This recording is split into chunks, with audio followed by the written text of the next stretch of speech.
Welcome everyone from downtown San Rafael. A breezy evening here, but perfect weather for baseball. 75 degrees game time temperature here at Albert Park. Another night of San Rafael Pacific's baseball. From downtown San Rafael, Stuart Horn, yours truly, and G2, my lovable sidekick to my immediate right. G2 will be joining me tonight in the CMCM broadcast booth. Both teams out on the field, getting their final few warm-up tosses. And we'll be bringing you both sets, defensive and offensive sets for both squads coming up. Well, you ask, what squads are you talking about, Stu?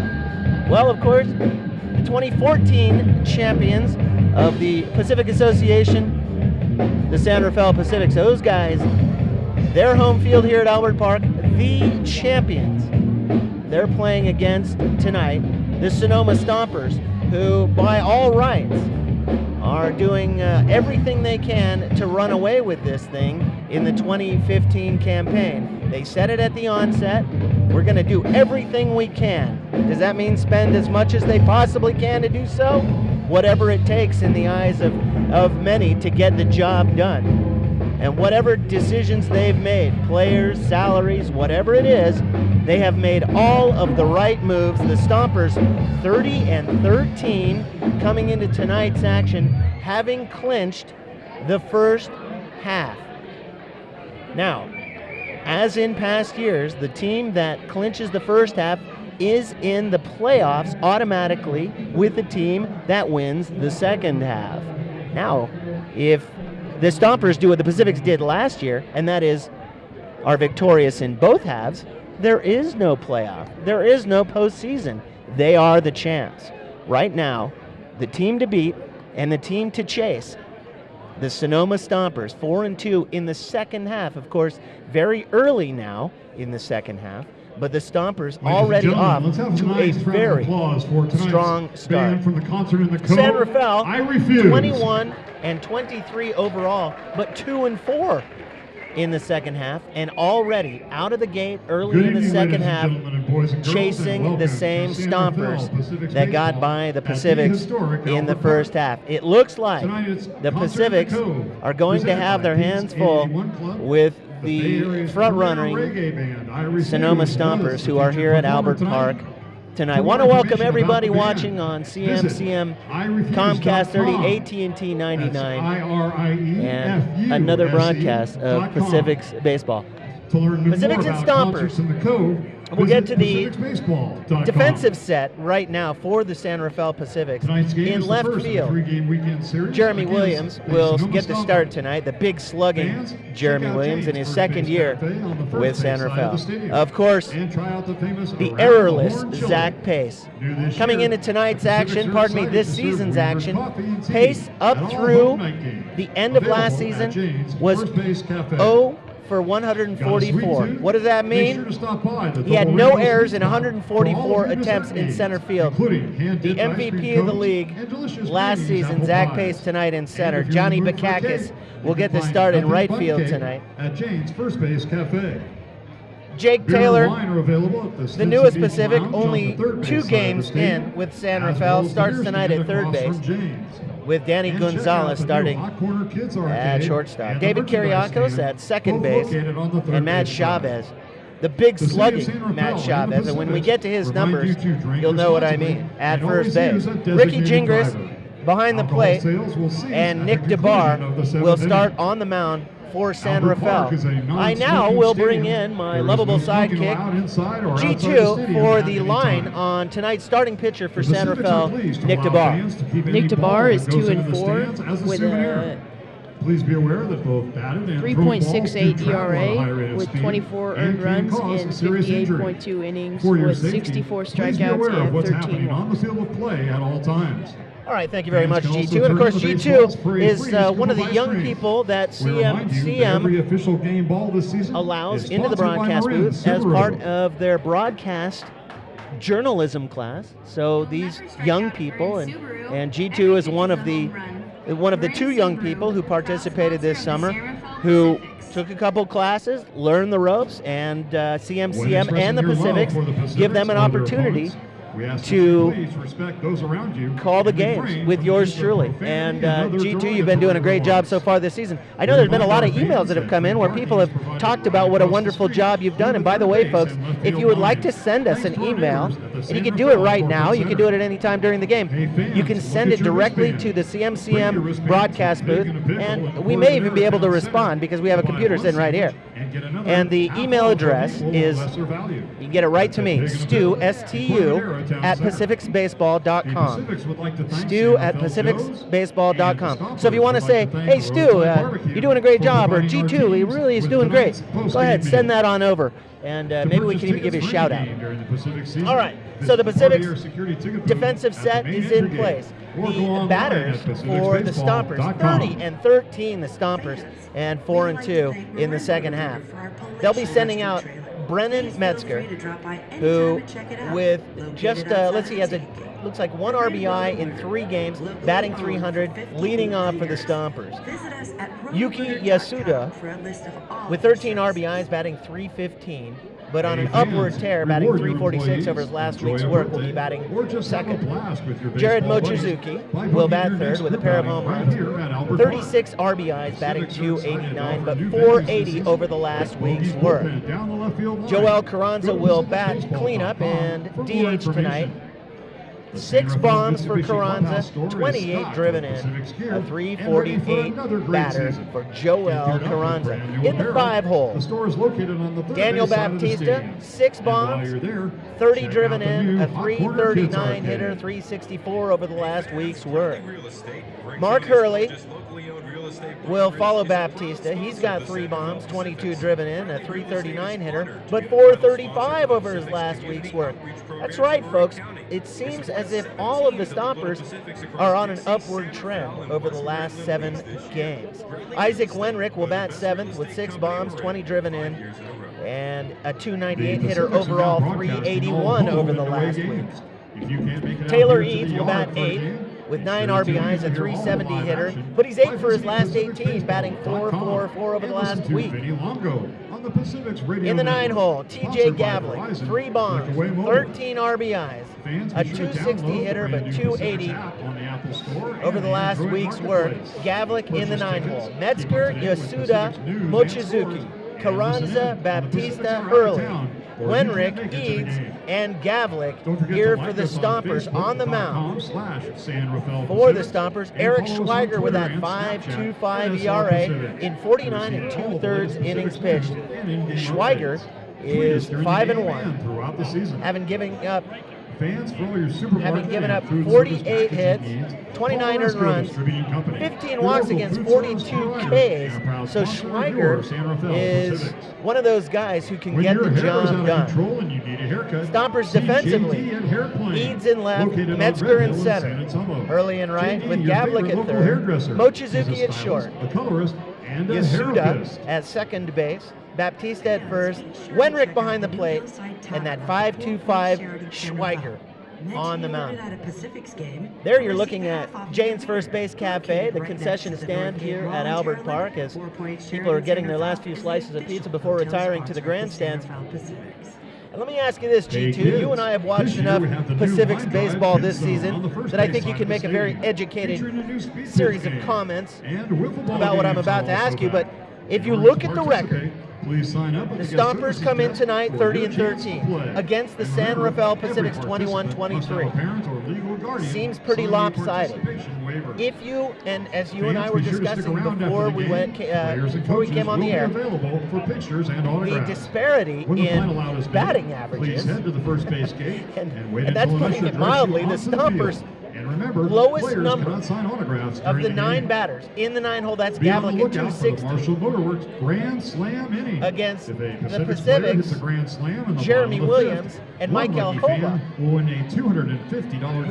Williams at 292 but only 211 over the last week, and Hoba at 160 over the last 7 days. Let me ask you this, G2, is there any chance for San Rafael tonight? Well, I mean, sure there's a chance. Anything can happen in baseball, but the Stompers are on the tear right now, and it looks like there's nothing stopping them. Tonight's So between inning games are the mascot chase, it's an uphill climb for the presented by 4 Pacifics. Points Well, Sheraton numbers Hotel. only. You're Roadside absolutely barbecue, right. musical chairs Is there any contest, value in your pit mind or pie, to and the fact that the Gasparis Pacifics Disney are the potato champs? sack And you race. don't get to be the champs by running away from adversity and not being able to handle tough spots. So tonight's clearly a tough spot because the Stompers are the best team in the conference, and there's no question about it. Nobody would question They're that. your acoustical But ceiling specialists. is there anything to the value of the Pacifics being the champs and bringing Fans, back if you have any 11 players from problems last or year's questions, championship team? Please stop one of our Well, I think Pacific staff experience members has a in whole blue lot to do with it. I mean, 81 club you never know. t-shirt, The and Stompers they'll could be fold happy over to the assist second you half, and the in any Pacifics way could make a possible. wild run and be in the Pacifics fans are championship. You our never special know. It guests, just started. and we hope you so. enjoy the experience of attending Well, I think you're Pacific's absolutely game right. By the at way, Albert fans, Park this Sunday, summer. now we won't be on the air Sunday, Thank but you it's a for your huge day cooperation, Pacific's as fans. Michael Now Hoba please sit will be back, getting married relax, here on and the enjoy field game during of the baseball pregame the way ceremony. it was meant to be. And Michael remember, Hoba, who love the normally drink plays and right field for go Centerfeld, tonight he's Pacifics. the DH in the 4-hole. But Hoba will be wed right here at home plate this Sunday at 1 o'clock in the pregame. Now, you'll have to come down to participate, but it promises to be an extravaganza of sorts. The Pacifics really know how to do things right when it comes to ceremonies, and I expect that it will be really a spectacle. Hoba's been with the team since day one. The Gentle Cuban, of course, had a 37-game hitting streak in 2012. He was the league MVP. He has meant so much to this franchise, a fan favorite, and one of those sluggers that you can simply count on day in and day out. But more than all of that, one of the nicest gentlemen I've ever met, and especially in professional sports. You know, where they say a lot of times to be a great athlete, you have to be really self-centered and really selfish because you have to focus on you all the time. That's just how stiff the competition is at every level of professional sport. Hoba seems to be the antithesis of that. He is a giving guy. He participates in several different charities and is just one of the nicest guys I've ever met. So Sunday at 1 o'clock, he will be wed right here at home plate at Albert Park prior to the game. Another interesting fact about that ceremony is that Matt Kavanaugh, the team's manager, is also a reverend and will be overseeing the ceremony. And I believe it's his first wedding. So Hoba being married, Kavanaugh's going to oversee the thing, and it's going to be a Pacific's spectacle right here at Albert Park. I'm coming down for it. I know G2, you're gonna come down as well. I don't want to miss that. Yeah, that'll be pretty cool. It really will. And good luck to Michael Hoba, the Gentle Cuban, and everything he's got coming. Well, folks, we expect to get this game underway very shortly. And we are going to take a quick break right here in the CM2 telecast booth from high atop first base looking down on the area of play. G2 and I will be right back with CM's coverage of the 2015 Pacifics. We'll be right back.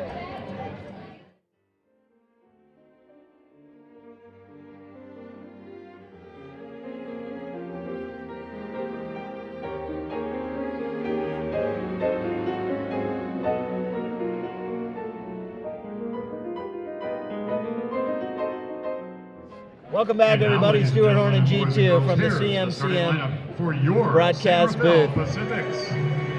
Both teams are being introduced right now, and one more time for the Stompers. Batting first, Brennan Metzger. He'll be followed by Yuki Yasuda, Jared Mochizuki in the 3-hole, and the cleanup batter, Joel Carranza.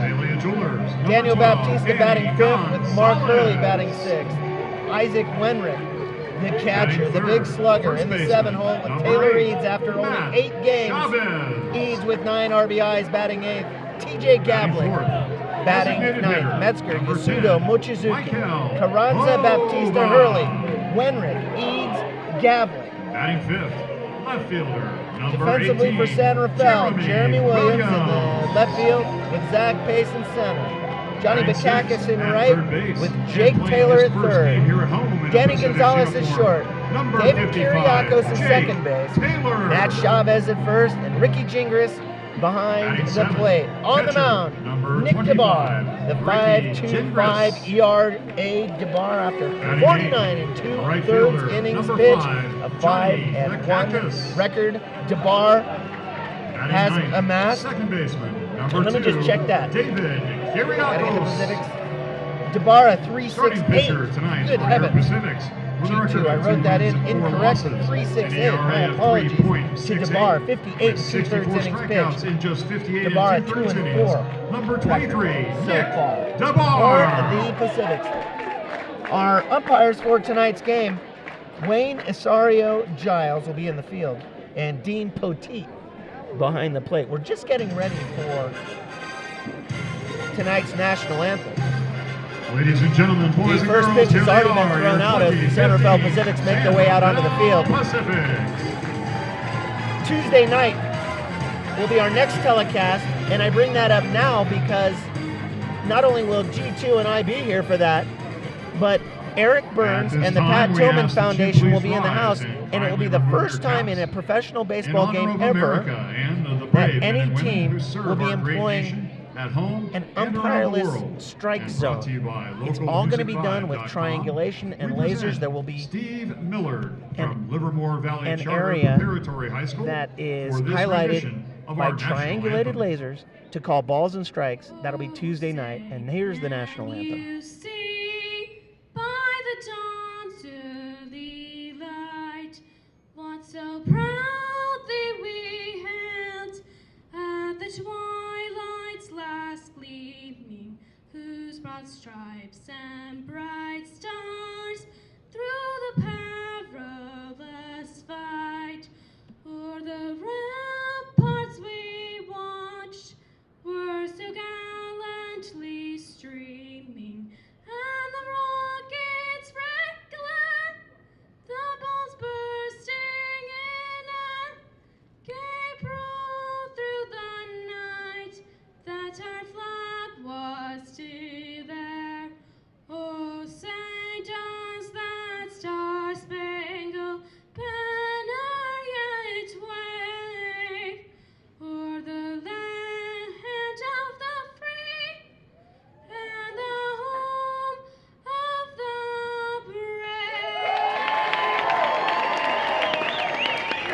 brave? Steve Millard, ladies and gentlemen. Steve Millard and tonight's national anthem. Well, the Pacifics have a bit of an uphill climb, but if anybody can do it, the champs of the 2014 Pacific Association of Professional Running off the Baseball field now, Clubs following the anthem can, are and the that members of would be Corey your Boskancic's San Rafael family. Pacifics right here on CMCM.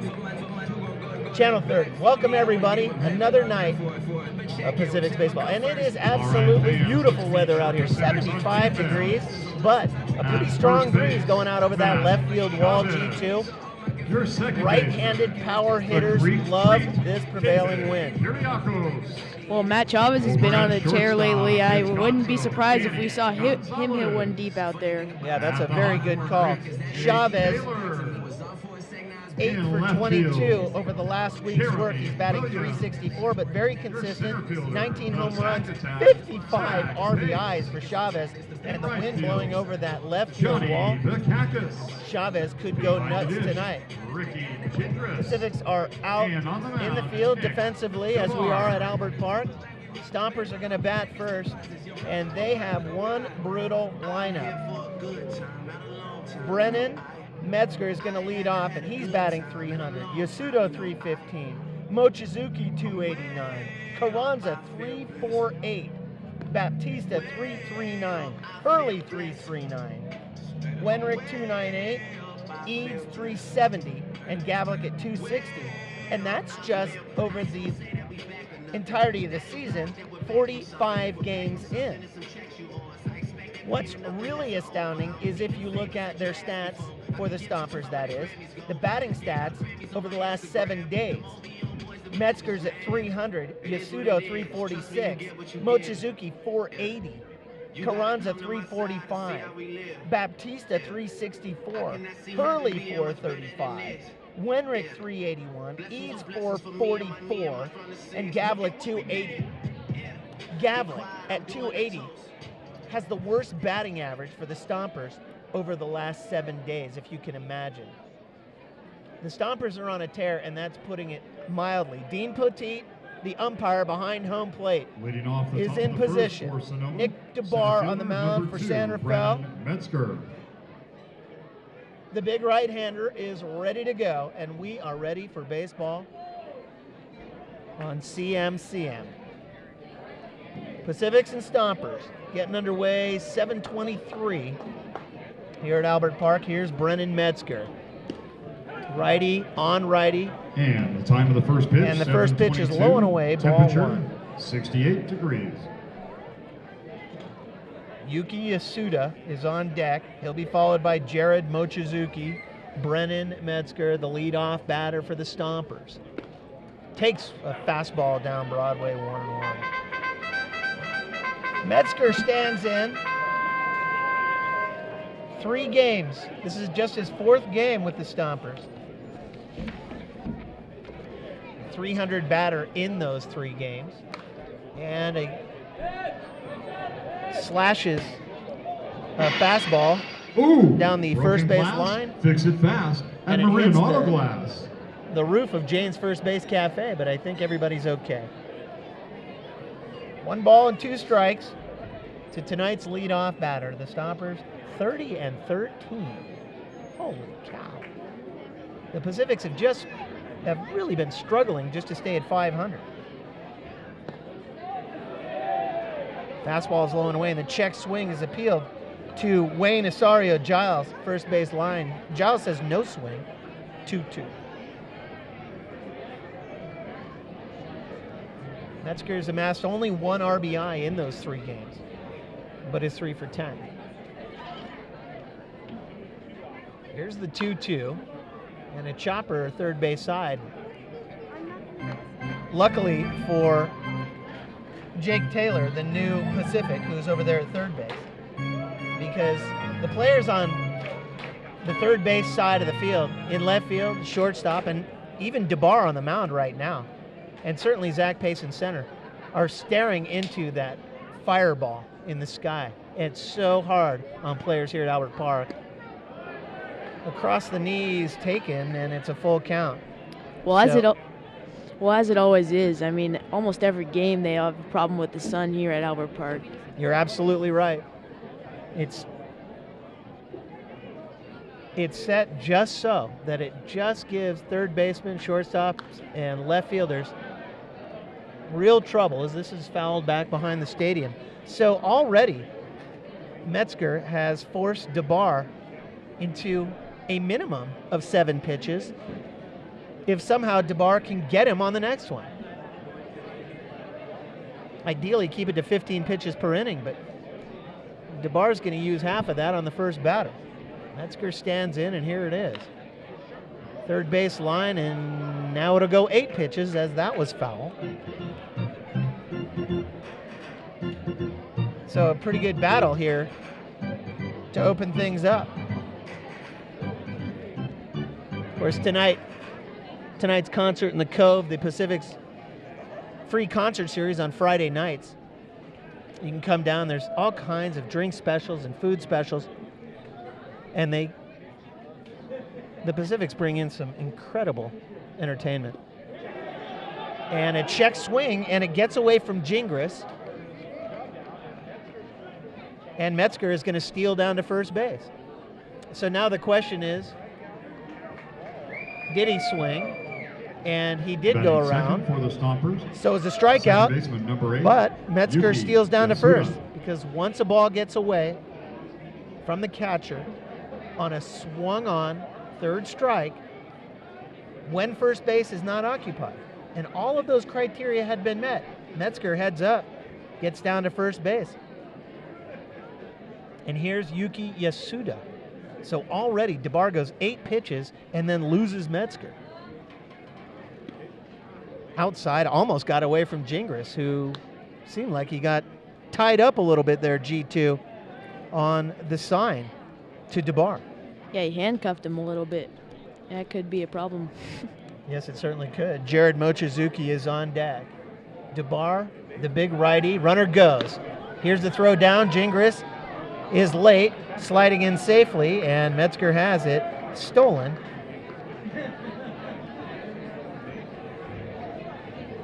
The pitch was right across the belt, and Yasuda was taking all the way. It's 1-1. Yasuda with 13 RBIs. He's batting .315 for the club, .346 over his last 7 games.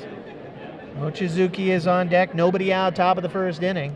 And already the Stompers have a runner in scoring position. DeBar comes home. Outside, 2-1. Yasuda stands in 9 for his last 26, the right-handed batter. Second baseman for the Stompers.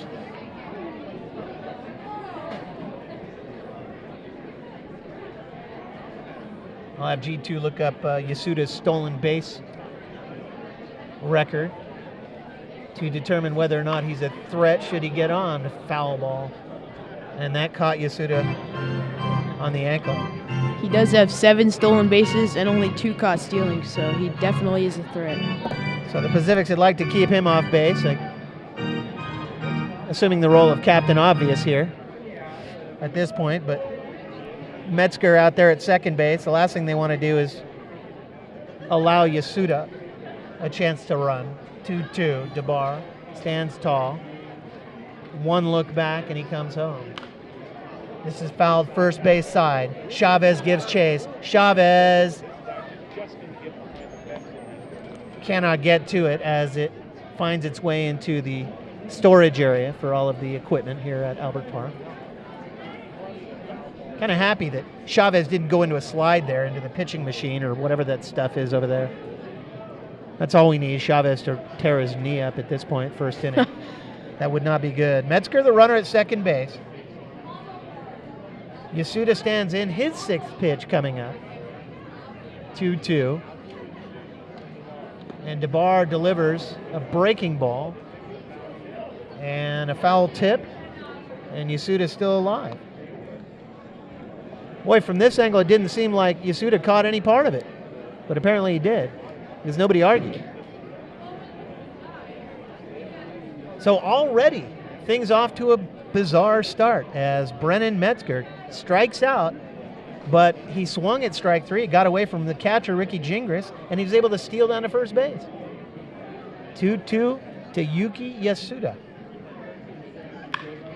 And he hammers one into left field, and that's going to bring a run in. Jeremy Williams comes up with it, and while he has a great arm out there in left, the wind is blowing out. It was not hit sharply enough to get to Williams in a hurry. And Yuki Yasuda, who, as G2 mentioned, is a bona fide stolen base threat, has an RBI to left field. It's 1-0. Batting third for Not a good Sonoma, start for Nick DeBar. He's already shortstop, thrown number 11, 18 Jared pitches Mochizuki. and given up a run without recording an out. So an RBI single for Yasuda, and here is Jared Mochizuki. In the 3-hole, a man on, one in, nobody out, runner goes. Here's the throw, Gingras down, in time, safe! G2 called it. Yasuda with another stolen base. Was that his 6th stolen base? That's his 8th stolen base. Wow. 8 stolen bases, only been caught twice. And while it was a good throw from Gingras, and Gingras has a cannon, not in time as Yasuda was in under it. The throw was a little bit high. I gotta run to the bathroom. And Yasuda's in there safely. DeBar against Mochizuki, 1-0. And this is lined into right field. Coming in on it is Bakakis. To third base goes Yasuda. He stays. Jared Mochizuki stops at first base. Another single. Let's go, Sonoma. And that'll bring up Joel Carranza, the big slugger in the 4-hole. 1 run in and nobody out. And Gingras wants to go talk to Nick DeBar. DeBar with that 3.6 ERA. Is he rattled? Already a mound visit. Not just from the catcher, Ricky Gingras, but it looks like Friend us at SR Pacifics to stay the up to Pacific date skipper, with what's happening Matt here at the Kavanaugh's ballpark. out there to talk to him. And you might ask yourself, well, where's the pitching coach? Why would Kavanaugh go out? Well, the answer there is Nick DeBar is the pitching coach, as many of the teams at this level of baseball, independent professional baseball, oftentimes one of the pitchers, if not the ace of the staff, is the pitching coach. Well, in this case, DeBar, who's a veteran for the Pacifics on the mound, is the pitching coach. So the visit comes from Kavanaugh. Still nobody out. One runner in. Yuki Yasuda, the runner at third base, with Jared Mochizuki at first. Here comes the big slugger, Joel Carranza, and the wild pitch gets by Gingras, and easily in is Yuki Yasuda, and the Stompers keep doing what the Stompers have been doing all season long. Everybody moves up. Mochizuki to second base on the wild pitch, immediately subsequent to the mound visit. So a wild pitch brings in Yuki Yasuda and moves Mochizuki over to second base. Carranza ahead in the count, 1-0. Still nobody out. And this is an absolute disaster for DeBar here in the top of the first. Breaking ball taken low, 2-0 to Carranza. 6 bombs, 28 driven in, a .348 hitter. Carranza very steady, 10 for his last 29. Baptista's on deck.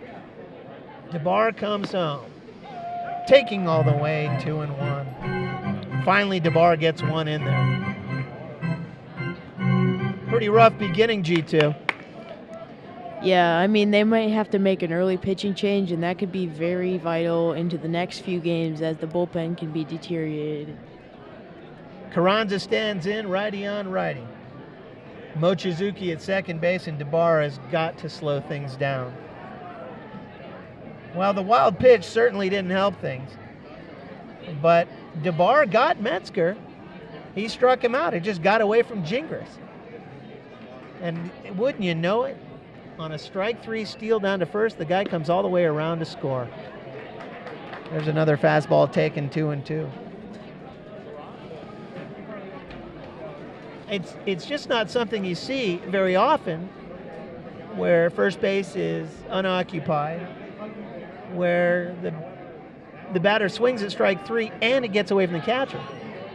DeBar comes home and he fouls a breaking ball off. We'll do it again. 6th pitch of the at-bat coming up to Carranza. Carranza in the 4-hole. DeBar's right in the meat of the order. And he's going to have to shut him down and do it quickly before this thing gets out of hand.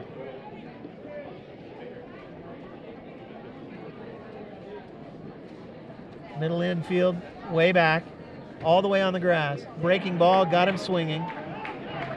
And mercifully, there is one away. Well, you know, Gingras wasn't going to let that one get away from him. Yeah, that would not be good because first base is open. And if it did get away from him on the, can you imagine 2-1 inning? So Joel Carranza strikes out swinging, and here's Daniel Baptista, one away, folks. Stuart Horn, G2, CMCM's coverage of the 2015 Pacifics. Baptista with 6 bombs, 30 driven in, a .339 hitter. And he takes the lefty. And it's 1-0. I noticed that Baptista wears 44. That's Henry Aaron's old number. And Willie McCovey, too. Good Giants knowledge. Baptista waits, and DeBar didn't miss by much, 2-0. And DeBar he's a pitcher, too, like that, away from being very frustrated. Mochizuki, the runner at second base. It's 2-0, fans. Already 2 in for the Stompers, just 1 away. Mark Hurley is on deck. Here's the 2-0. DeBar takes a little extra time and looks Mochizuki back. This is chopped towards second. Kiriakos has it on a funky hop. Speeding down the line, Baptista is out 4-3, but he's able to batting 6 move for the Mochizuki Stompers, over to third right base. fielder, number 22. Mark And Hurley. here's Mark Hurley with a chance to help the Stompers with 2 down. Hurley, 3 bombs, 22 RBIs. 339 hitter, but 435 in the last week's work. 2 away, 2 in. Mochizuki at third. Top of the first inning, everybody.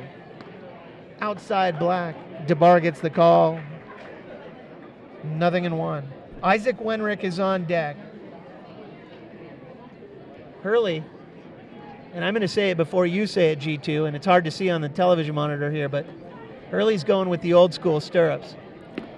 He's got the hose high and then the stirrups. All the way to the knees.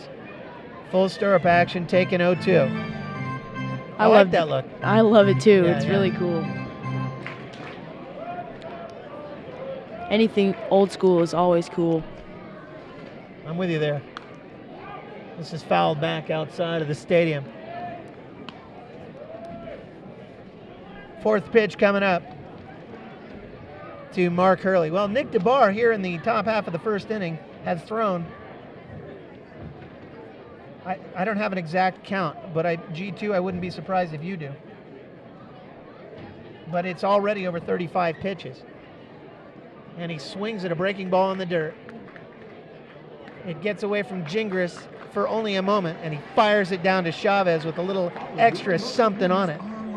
So what an interesting way to start things, and that's putting it mildly, as the Stompers send 6 batters up in the top of the first. They scored 2 runs. But the whole thing got started on a strikeout Fans, the to Pacifics Brennan are bringing Metzger your living room to the that ballpark. got With the past Charles Ricky window and door Gingras, living room and located Metzger on came the all the way third around to base side of score the stadium. the first run of the Lounge night. in our comfortable patio And furniture, if and that take advantage of doesn't the set the VIP tone, window into I the don't know Stinson Beach what Lounge. does. To The book Pacifics your stay already at the Charles window and have door their living hands room, full with the visit first our place barber Stompers. ticket booth outside the front gate. And Or then to go start off a online game like that with a 24/7 at what looks like a good pacificbaseball.com. start for Nick DeBar to get the strikeout. But then, and certainly it's not a technicality. Gingras needed to hold on to it. Fans, one of the But groups to that we have would the like player to steal down to recognize first base tonight that's and then here come with around to us, score, please give a well, nice well, round well. of applause to the Things like that can't happen if you're going to beat a team like the Stompers, who are 30-13. I mean, Welcome, ladies, You're absolutely and right. enjoy the game. You've got to play near perfect ball to beat a team like the Stompers. Well, the Pacifics have a chance to do that tonight, but they're going to have their hands full as Eric Schweiger, the big, tall lefty, that 5.25 ERA, is on the mound warming up. San Rafael will be sending up Zach Pace, Danny Gonzalez, and Matt Chavez in the bottom of the first inning, and G2 and I will have that for you when we come back right here on CMCM's coverage of the 2015 San Rafael Pacifics. We'll be right back. Welcome back, everybody, on CMCM's coverage of the 2015 San Rafael Pacifics. Stuart Horn and G2, your Pacifics broadcasters for tonight's game. Zach Pace is going to lead things on. Already, the Pacifics are, well, they're working their way uphill. Down 2, bottom 1. Pace with a pair of bombs and 18 RBIs. Stands in and takes low and in. 1-0. For the Stompers, Taylor Eads in left field with Brennan Metzger in right. In center. Mark Hurley is in right. And what looked to be up and away to Zach Pace is called a strike, 1-1. Maybe it just looked that way on our monitor. TJ Gavlik is at third base with Jared Mochizuki at short. Yuki Yasuda at second, and Daniel Baptista at first. Right field line into the corner, and Mark Hurley, it looks like, caught the long fly ball from Pace, 1 away. Well, Pace got a good piece of it, but Hurley was able to chase it down there, G2. Shortstop, number 12. it seems like the Danny Stompers are just solid on Gonzalez. every single part of their game. I mean, they don't really have any flaws. Yeah, they're hitting the ball all over the place, and they're fielding it beautifully, too. If you're just tuning in, the catcher. Brennan Metzger was then able to steal down to first base as TJ Gavlik stands in and takes a strike. And wouldn't you know it, Metzger comes all the way around to score, and then Yuki Yasuda, who brought in Metzger with his RBI single, also scored. And Gavlik is quickly behind in the count, 0-2. So here in the second, after that rocky beginning, DeBar looks pretty good, G2. Yeah, he's starting to find his groove, and he hasn't given up a hit since Mochizuki, so. Yeah, Mochizuki, who batted 6 batters ago. Gavlik stands in way behind in the count, 0-2. Righty on lefty. Oh, and he just missed away. That looked pretty good to me, Stu. Well, everybody in the world knows that you're a Pacific's homer, so everything looks good to you, G2. Yeah, but it should. You're Pacific's broadcaster. 1-2. This is a big breaking ball in the dirt. 2-2. Gavlik on the season with 3 bombs and 13 driven in. 260 hitter, but 280 over the last week, like most of the Stompers hitters, on just this crazy upward spiral over his last 7 games. Boy, they beat everybody for the first half title, and they have just gone crazy as Gavlik goes down swinging for the fifth strikeout, in fact, of the game, because Metzger did strike out to open the game. He stole down to first on the technicality, and the rest was his stuff. As we go bottom of the second inning for San Rafael, it'll be the 5, 6, 7 batters in Jeremy Williams, in Jake Taylor, in Ricky Gingras. And G2 and I will have that for you when we come back in the bottom of the second inning here on CMCM's coverage of the 2015 San Rafael Pacifics. We'll be right back. It's not looking good.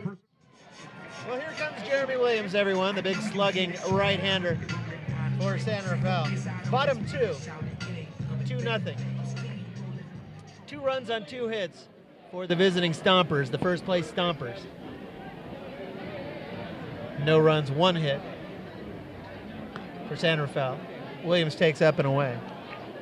It'll be Williams followed by Jake Taylor and then Ricky Gingras here in the bottom of the second. Williams with 6 home runs and 29 RBIs, a .292 batter. The everyday left fielder for San Rafael, and one of those guys, one of those nice guys you like to be around, and one of those guys you want to have on your team. He always has a smile on his face whenever I see him. Yep. He's just a really nice, affable guy and a heck of a hitter. 2-1. He has such a smooth, powerful coil, and then he just unloads. That is a good example. Although it was a bit of an uppercut. 2-2. But when he gets a hold of it, and he may have actually tried to hit that up in the air a little bit, get a little height on it, because the wind is blowing, and it's wind. It's not just a breeze. But he breaking ball, and it's through the hole into left field for Williams, who delivers the second hit of the night for San Rafael here in the bottom of the second inning. It's good to get the leadoff guy on here as we're down 2-0. Get something started. In a home effort, third baseman, You're absolutely number 45, right. Jake And Taylor. here is Jake Taylor, just his 3rd game as a San Rafael Pacific. He's already knocked 1 out, driven in 4.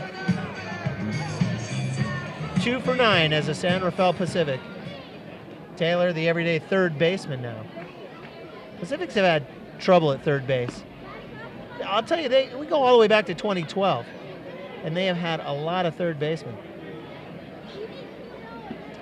Could Taylor be the answer?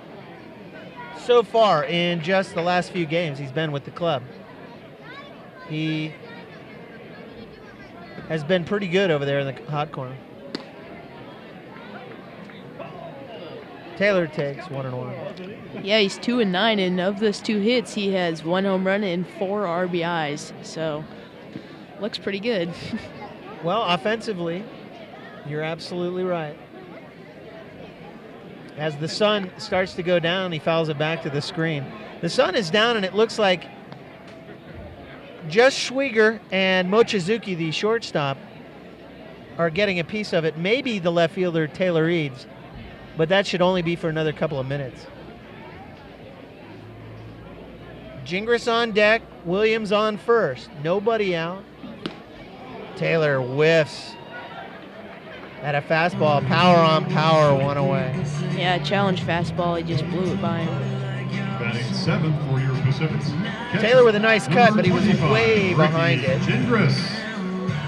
Gingras now with 4 bombs and 19 driven in.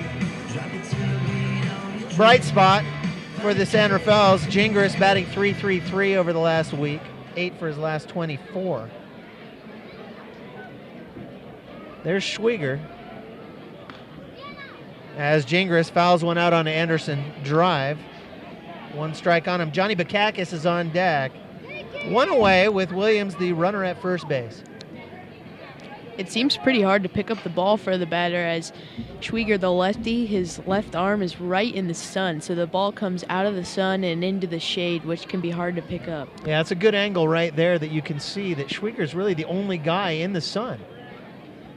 Because in the foreground on the right side, as Gingras takes 1-1, that is the shortstop, Jared Mochizuki. Well, he's not in the sun. There's a good view. You can see just Schwieger is kind of in the spotlight. Okay. And now across the ankles, taken 2-1. Williams over at first base, I believe an unlikely steal candidate.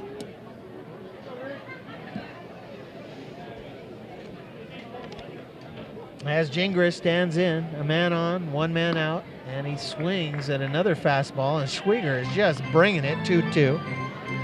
It's actually pretty surprising. Williams is a big guy, but he does have 2 stolen bases on 1 caught stealing. Okay. Gingras needs to get on here. Even in the count, 2-2.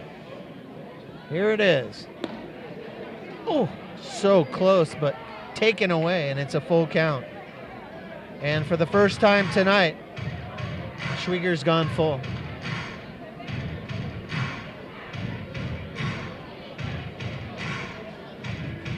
I wouldn't say it's a huge moment in the game, but here in the bottom of the second, it could be a big momentum builder as Williams goes.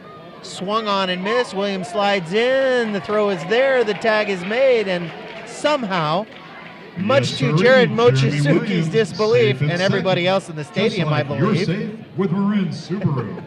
Jeremy Williams is called safe. A stolen base by Batting 8th for your Williams. Pacifics. Right G2, I fielder, don't number know, 5, Johnny but from here it looked Bakakis. like he had him by 3 feet. What do you Oh, say? yeah. I mean, he did put the tag on a bit late, but I definitely think he got him. Gingras goes down on a strikeout swinging. And here's Bakakis now with a runner in scoring position.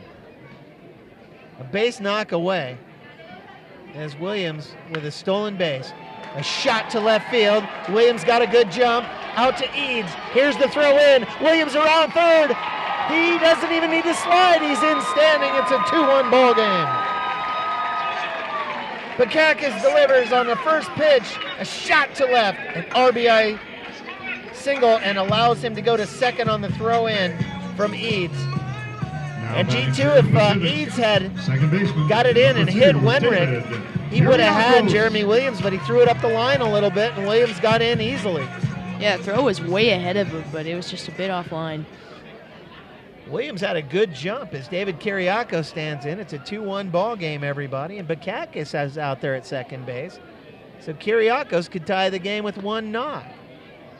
On the season, that is Fastball's a little RBI bit number low. 18 for Bakakis. And it's 1-0. The 18th run driven in by Johnny Bakakis. Kiriakos with 1 bomb, but 24 driven in. He'd like it to be 25. As he lifts one first base line, Baptista gives it chase into the Budweiser dugout club on the first base side, but he can't get to it as he goes into a slide. And it's just a dramatic strike, 1-1. Luckily for San Rafael, because they have a little bit of a rally going here. Williams started off with the shot between Gavlik at third and Mochizuki is short. Taylor struck out. Gingras struck out, but on the third strike, Williams stole second base and had it stolen by a mile. And then Johnny Bakakis with an RBI single to left.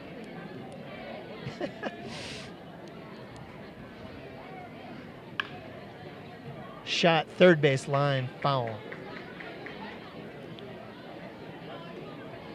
And G2 and I are cracking up a little bit because we both thought that Williams, when he slid into second base, had been thrown out by Isaac Wenrick, the catcher for the Stompers. Certainly the shortstop, Jared Mochizuki, who put the tag down, thought he had him. And I think that even judging by Williams' body language, he thought he was out. Well, the umpire had a pretty good angle at it, too. Kiriakos now lines one down the third base line and will slide into second base as the throw comes in from left field from Eads. Double for Kiriakos. Bakakis scores, and it's a tie game. Right back into it. Two apiece. Kiriakos with the RBI. Number 24. And he's credited with a double. Zach Pace. As it gets to left field, Eads brought the throw in, but Kiriakos turned on the afterburners around first base and went in head first. Power slide.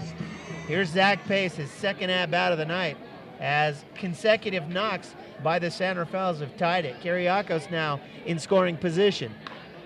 First pitch, swinging. Pace delivers a bloop into right field. Here comes Kiriakos around third. Pace on his way to second. He slides. Everybody's safe. The Zach attack. Pace delivers. 3 knocks, 3 RBIs. And now San Rafael's going nuts. Hurley got to it. Decided to go to second base. 12, it's Gonzo. Danny Checkity brought it into Wenrick, who then fired it back to second. Either way, it was perfectly struck. And in the course of about 120 seconds, San Rafael has gone from down two to up 1 in this 3-2 contest. Danny Gonzalez, his second at-bat. Gonzalez, 1 for 1 on the night. A single to right field takes ball 1. 3-2 here in the bottom of the second inning. Gonzalez takes low, and he's ahead in the count 2-0 with the big slugger, Chavez on deck. Gonzalez in the 2-hole, and if Schwieger gives up Gonzalez, he's going to deal with the 3, 4, 5 batters for San Rafael.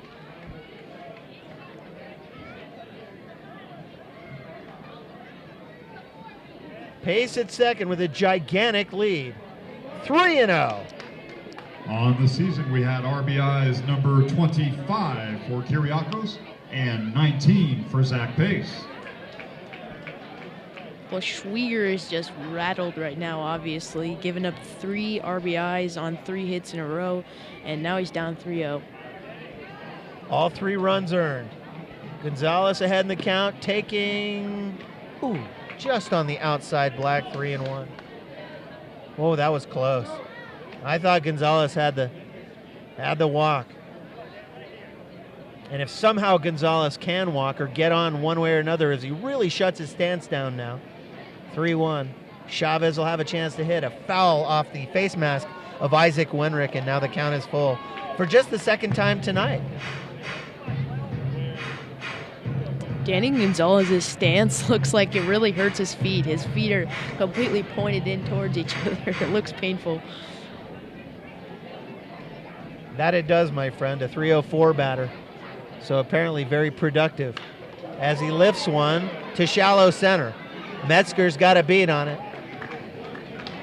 And that'll do it. So Gonzalez goes on the fly ball to center, but not before San Rafael puts 7 to the plate and brings in 3 runs. It's a 3-2 ball game as we go to the to the top of the 3rd inning. For Sonoma, it will be the top of the order. Brennan Metzger, Yuki Yasuda, and Jared Mochizuki. 3-2 San Rafael on CMCM's coverage of the 2015 San Rafael Pacifics. We'll be right back, everybody. Welcome back, everybody, in the top of the third inning. Stuart Horn, yours truly. G2 to my immediate right, my lovable sidekick here on CM's coverage of the 2015 San Rafael Pacifics. Well, that's a 3-2 ball game. Yeah, that's a whole new ball game, any way you look at it. Brendan Metzger, the leadoff batter for the Stompers, who come in tonight 30-13, the champs of the first half. And a bunch of sluggers from top to bottom in this lineup. Metzger takes away 1-0. Metzger, who started off, as you see there, Nick DeBar, the pitcher for San Rafael, kind of got a Frank Zappa look going, who started things off, chops one over to third. It's picked up by Jake Taylor on to Matt Chavez, one away. He looks good over at the hot corner. That looked pretty good. He did, just 3 games in, and everybody's keeping an eye on Taylor defensively. Now batting for the because Stompers, the San number Rafaels 8, have had their troubles Yuki at Yasuda. third base. Here's Yuki Yasuda with 1 away. But Metzger, who was the guy who just grounded out, is the guy who started off this game by striking out and then stealing down to first and the first run of the game. Here's Yasuda, who had an RBI single, and he takes a strike. And since Yasuda is batting in the 2-hole, you can imagine who scored on his RBI. That's correct, Metzger, the guy who stole first base after striking out. And now Yasuda takes on the outside black as DeBar just moved outside a little bit, 0-2. Yasuda a bit frustrated with the calls there, but I don't know why. Those look pretty good to me. Well, I would agree with you. Jared Mochizuki's on deck. Yasuda with 13 driven in, 3-1-5 hitter, 0-2 count, up and away. 1-2. And G2 in between innings made an interesting comment or an interesting notation that Nick DeBar has struck out 5 in 2 innings worth.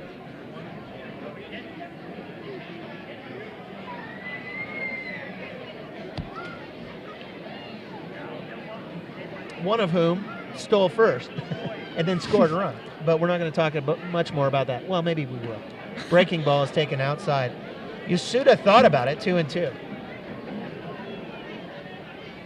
But I keep bringing it up for several reasons, not the least of which is it was the leadoff batter the whole game. And when you're playing the first place team, who's so good, and then they're getting those types of breaks, it's an interesting phenomenon, I suspect. As a fly ball to right center and paces back at the wall, and he's got it 1 away. Pardon me, 2 away. And here's Jared Mochizuki. Boy, if there's a Now fly batting for ball, the Stompers, you want pace 11, to run it Jared down. Because he Mochizuki. doesn't miss him. There's Zach. Good old number 24. That's Willie Mays' old number. I remember back in 2012 when the first set of uniforms came to the ballpark. It was a day or two before opening night. That was June 3rd of 2012. And they opened the boxes as Mochizuki takes 1-0. And I remember I was sitting in approximately the same place I am right now. And the boxes of uniforms came into the dugout, which is immediately below us. And the first uniform I saw come out was Zach Pace's in number 24. He was so happy because he wanted number 24. And he was so happy to see his uniform come out, had his name, had his number, just the way he wanted it. Mochizuki takes 1-1. And it's just one of those images that I'll never forget. 2-1 now to Mochizuki. Jared is 1-for-1 on the night. A single to right field back in the first inning. He moved over to second base on a wild pitch. And a shot to second. Kiriakos is up with it. Side retired. 1-2-3 for San Rafael as Mochizuki Hi, I'm Amy G. grounds out to end things. Well, that's exactly what San Rafael was hoping for, G2. Get right back into the dugout and get some batting going as they sent 7 All right, up in the fans, second. it's trivia time And here we in the are yard, a simple game that is sponsored in by the Santa third Fe inning. Joe's. And it will be Matt If you know the Chavez, answer to our Michael question, Hoba, head down to the and guest Jeremy services Williams. desk at the main The entrance 3, and 4, claim 5 your batters prize. for San Rafael. Tonight's The big trivia sluggers question. for In the San Rafael modern in this era 3-2 of baseball, ballgame. from the year When we come back 1900 in the bottom of the beyond, third, what G2 team and I will has be had right the back here on one CMCM's season coverage worst of win-loss the record? 2015 San Rafael If you know the Pacifics. answer. Well, bottom of the third inning, and the Pacifics are back up very quickly. Seems like we were just here as the Pacifics were able to put up 3 in the second. And Matt Chavez, the 3-hole hitter, is going to start things off. Bottom of the third inning, 3-2. Schwiger's out there with that 5-2-5 and off speeder. Chavez does not go after it, 1-0. It'll be Chavez, Hoba, and Williams. Bottom 3. There's Chavez.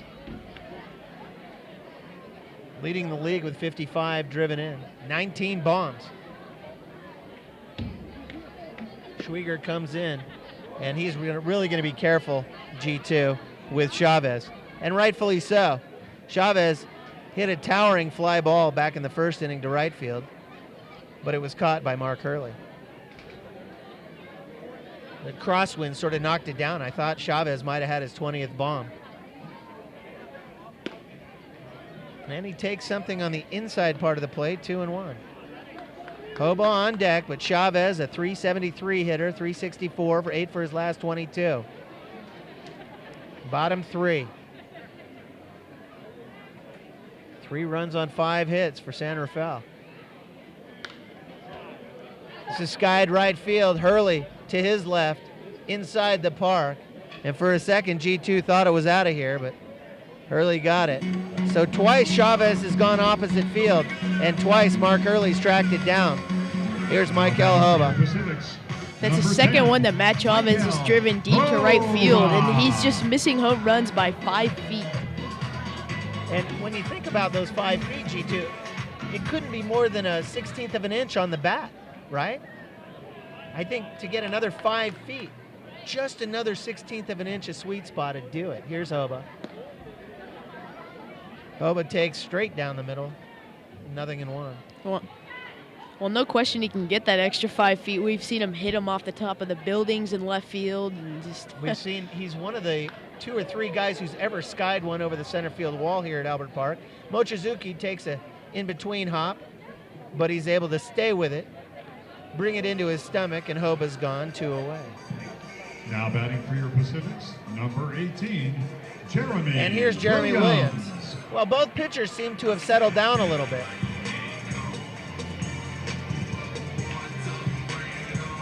Hoba's sporting that mustache. I like that look. Actually, I like anything Hoba does. He's just such a good guy. he's getting ready for his wedding on That's Sunday. Right. Sunday he's going to be married right here at Albert Park at home plate with the Honorable Matt Kavanaugh presiding. Also happens to be the skipper of the team, but he has the power vested in him by the state of California, does Kavanaugh. Williams skies one left field and deep. Eads is back, looking up, a home run! You can tell it goodbye.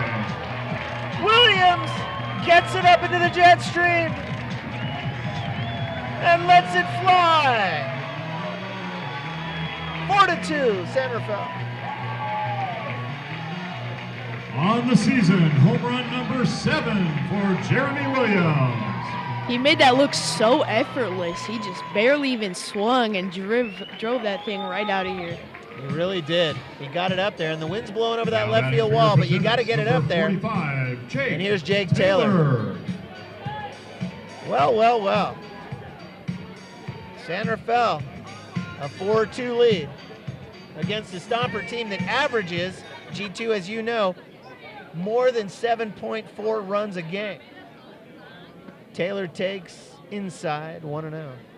So San Rafael is going to have to continue pouring it on. 4-2 lead is not likely to stand.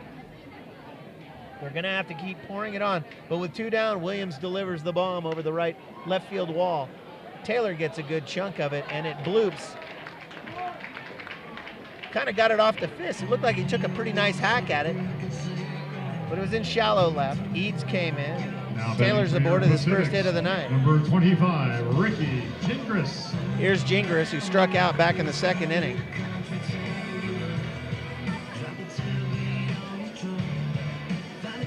Two down, 1 run in on the home run by Jeremy Williams. First pitch swinging. And you notice back in the second inning, this is when San Rafael was really doing and getting And their here's an update from AT&T. getting the momentum going. Was they were first pitch swinging G2, I noticed, against Schwieger. And here, Gingras' first pitch almost down the third base line was able to get one for extra bases, but it just was foul.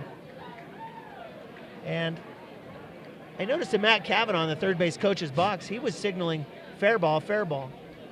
The left fielder, Taylor Eads, was saying foul ball simultaneously, but ultimately was called foul by Dean Poteet, the home plate umpire. A breaking ball is taken, 1-1, Ricky Gingras. Johnny Bakakis is on deck.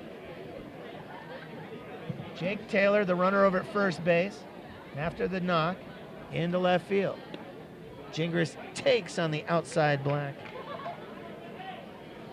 1 ball and 2 strikes. Gingras, 4 bombs and 19 driven in. 333 over the last week's work. There's Schwieger. The sun has set completely and the lights are on here at the ballpark. Gingras tears one into shallow right. Hurley gets it on a bounce. Everybody moves up. And the Pacifics keep bringing it. Here's Bakakis. Now batting for your Pacifics, number 5, it's J Business, Johnny Bakakis. Bakakis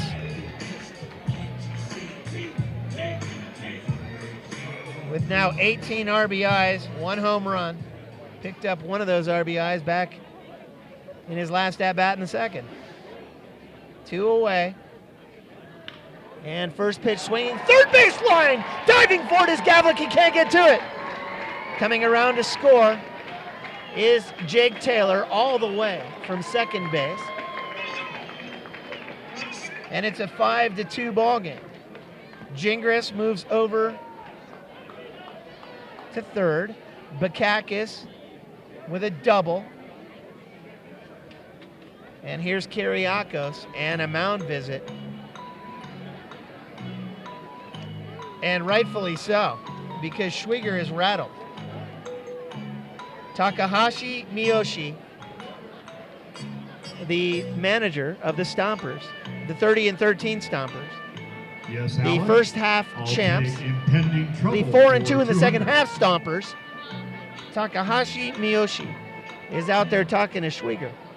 And maybe we can get an angle on it. No, it's too late now. Is Schwieger, who's about 6'7", Takahashi Miyoshi is maybe 5'7".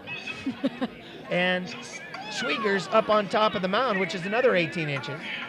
Now batting for your Pacifics, But the great Takahashi great Miyoshi's gonna leave number him in. 2, David Kiriakos. And here's David Kiriakis.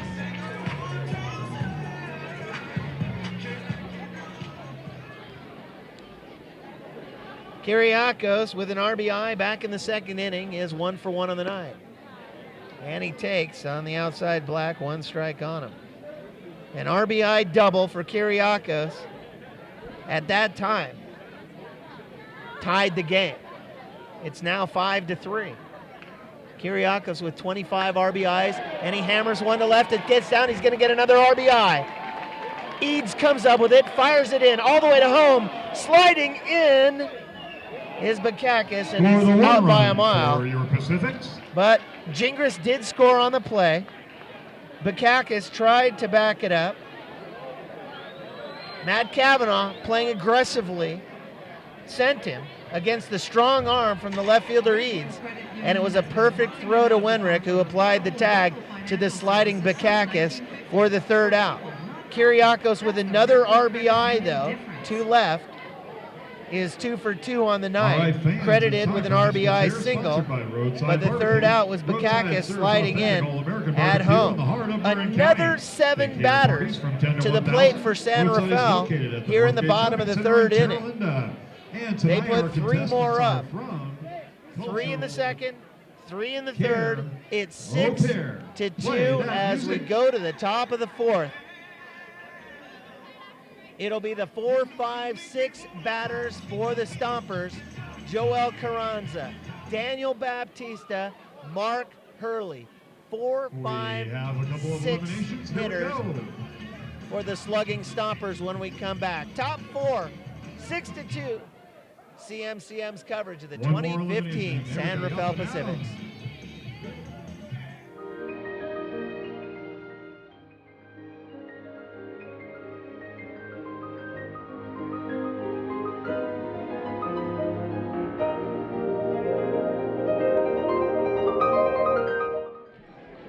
Welcome back, everybody. Joel Carranza is going to lead things off for the Stompers here in the fourth inning. 6 to 2 ball game. Stuart Horn, yours truly in G2. My lovable sidekick to my right. Carranza, the 6 home run hitting cleanup batter with 28 driven in. Oh, brother. Nick DeBar a little up and in. Hello, Joel Carranza. Want to know. What do you think of that moniker? The lovable sidekick. You like that? Of course you do. Well, you're a good guy. How about my trusty sidekick? Is that any better? All right. Breaking ball is swung on and missed.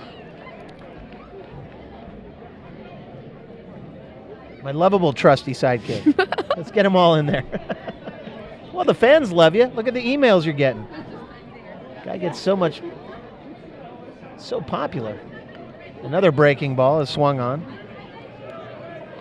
Daniel Baptista will follow Carranza and then Mark Hurley here in the fourth. Pacific's bat boys out there bringing balls out, running around. Carranza, 348 batter, his second at bat tonight. He struck out his first time up in the top of the first inning, that weird top of the first when the Stompers put 2 on the board. Behind in the count, 1 and 2. DeBar comes home, up and in, 2 and 2. What are you getting more emails there? Are fans emailing you?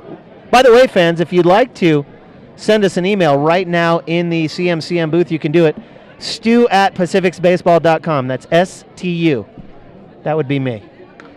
Breaking ball is fought off first base line and foul. What happened? Oh, went to the bullpen? Yeah, a bunch of the guys in the bullpen started running away, The sprinting Pacific's, down the right field line. yeah, the Pacific's pitchers are in the bullpen. They all scattered. Yeah, so if you'd like to send a quick email to G2, you can do that. Tell him how wonderful he's doing. Wonderfully. Here's the 2-2. Chopper to second. Kyriakos has a beat on it in plenty of time. Carranza's gone. 4-3. It's 10 in a row retired by Nick DeBar. He's doing really Now well. batting for the Stompers. Yeah, all the way back to Carranza Daniel himself Baptista. back in the first. You're absolutely right. So the game got off to a weird start with Brennan Metzger striking out but stealing first on the ball, the third strike that he swung on. They got away from Ricky Gingras. Then he came around to score, but then in the first inning, Carranza struck out, and since then, DeBar's been perfect. Here's Baptista. Something off speed is taken for a strike. 6 home runs, 3 RBIs. Check it. 30 RBIs. You couldn't have 6 home runs with only 3 RBIs, could you? That's not easy to do. Baptista takes on the outside. Oh, boy, that was close. 1-1. Hurley on deck. Baptista, 6 home runs. Let me do this again. 6 home runs, 30 driven in. 339 overall, but 364 and 8 for his last 22. Here's the 1-1, and DeBar is feeding him off-speed junk. And that's a nasty diet, 1 and 2. You think he's going to bring the heat here, G2? Try and put him away? No, I expect a curveball in the dirt right here. Really? All right, see if you can get him fishing. I think he's going to go heater, but let's see. Righty on lefty. 1-2. And G2 and I are... Oh, I think you were right. I think it was something off speed. And breaking away from him, Baptista swings. 2 away, and G2 is correct again. One of the best baseball analysts in his age range that I've ever met. How old are you? I am 15. Good heavens, you may be the best. You called that one. Here's Mark Hurley. 3 bombs, 22 driven in. But here's the thing, G2. Hurley, who did strike out back in the first, is batting .435 over his last 7 games. And he takes for a strike. As many of the Stompers are. Yeah, it seems like they're all up in that range. In fact, Taylor Reed's batting .444, even higher than Hurley at .435. Nothing in 1. And boy, is DeBar mixing it up. Nothing in 2 as he just junked Hurley to death there, 2 down.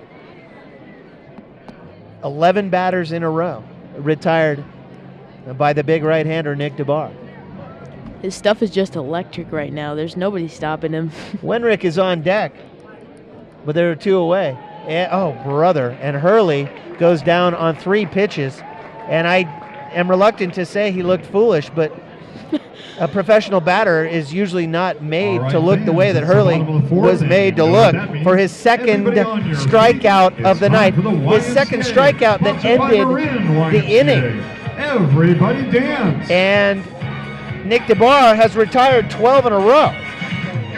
And the Pacifics are going to come back up again. And I say again, of course they're going to bat again. But so quickly,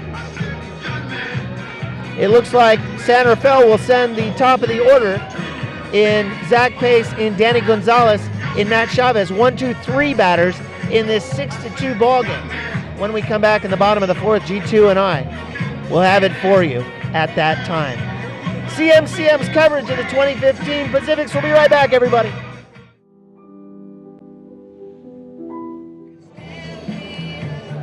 Welcome back, everybody. Zach Pace makes his way to the hitting area. 6-2. San Rafael on top of this one.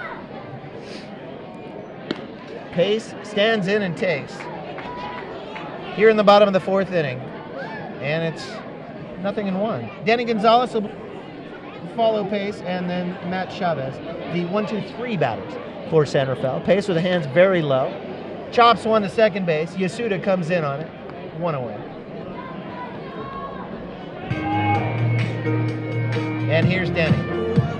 Now batting for your Pacifics and sponsored Gonzalez, by who in his last Brazilian at bat ended things. Number 12, Danny Gonzalez. In the 2nd inning, with a fly ball to center field on the 6th pitch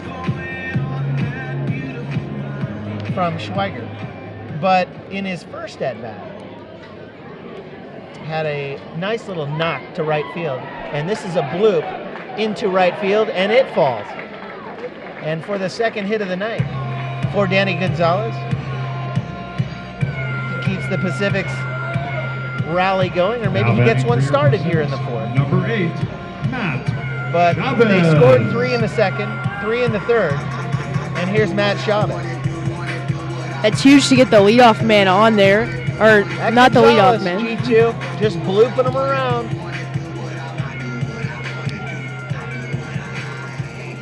Schweiger standing tall against Chavez with 19 bombs and 55 RBIs.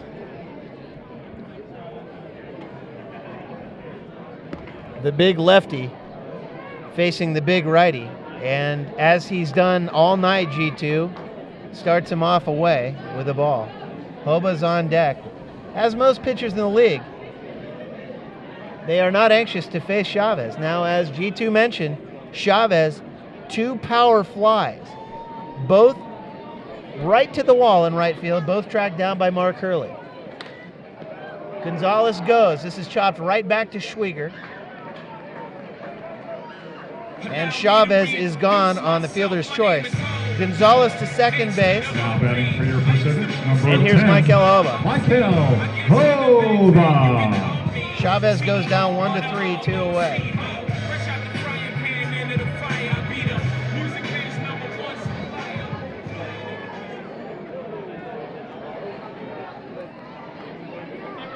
Michael, 0 for 2 on the night with a couple of grounders, takes a fastball, strike one.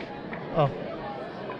Hope has been criticized over the last couple of years for not taking enough pitches and swinging at fastballs that are up in the zone, but boy, oh boy, did he let one go there. And this one, he takes a mighty Herculean rip at, and it ends up down first base line again into the Pacific's bullpen. Welcome, Zach and Tanner. And Hova's still alive, 0-2, but boy, oh boy, did he swing at that fastball, which was up in the zone. And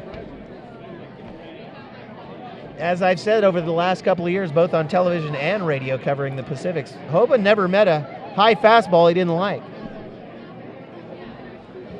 He just sees the high fastball, and he likes what he sees. A breaking ball that hits home plate is blocked by Wenrick, and Hova takes 1-2. And it's hard to criticize a guy who's such a productive hitter. 3 home runs this season and 23 RBIs, well over 300, averaging each year with San Rafael, including all the way back into 2012 when he hit 37 games in a row. It was the MVP. Here's a chopper over to second. In on it is Yasuda in plenty of time, and the Siders retired. All right, fans. Well, it's time Gonzalez for is another stranded lucky out there on the signature, base this paths time on his way to brought third you by base. Il Fornio. And for the Open first time Michigan since the first program, inning, the chapter Pacifics could not 5. get any runs across. Your Il Fornio ad has been We have signed 4 by in the books as Pacific's we go to Matt top 5. Chavez. Congratulations. And it will You be just the won a 7, 8, 9 $25 batters Il in Fornio Wenrick, gift card. Eads, Take your winning and program Gavlin. down to the guest services desk at the main gate. Top 5 to coming claim up, your 6-2 prize. San Rafael. And thanks to all the Right great here on people CMCM's at Il coverage of the Fornio. 2015 The place to Pacifics. We'll be right back. experience authentic Italian dining.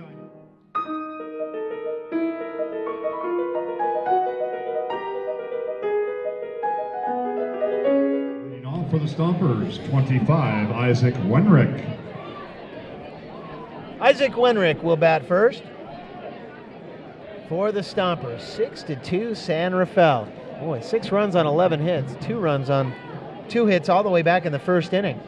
And since then, Nick DeBar has been incredible, retiring 12 consecutively. Up and in, and he nailed Wenrick right in the ribs. Hey, I bet that feels good, G2. Yeah, it's going to hurt in the morning. That's got to feel nice. First pitch from DeBar, and he, after retiring Yeah. 12 batters in a row and just taking it in the ribs. Oh, brother. Makes you happy to be up here in the opulent broadcasting booth, doesn't it?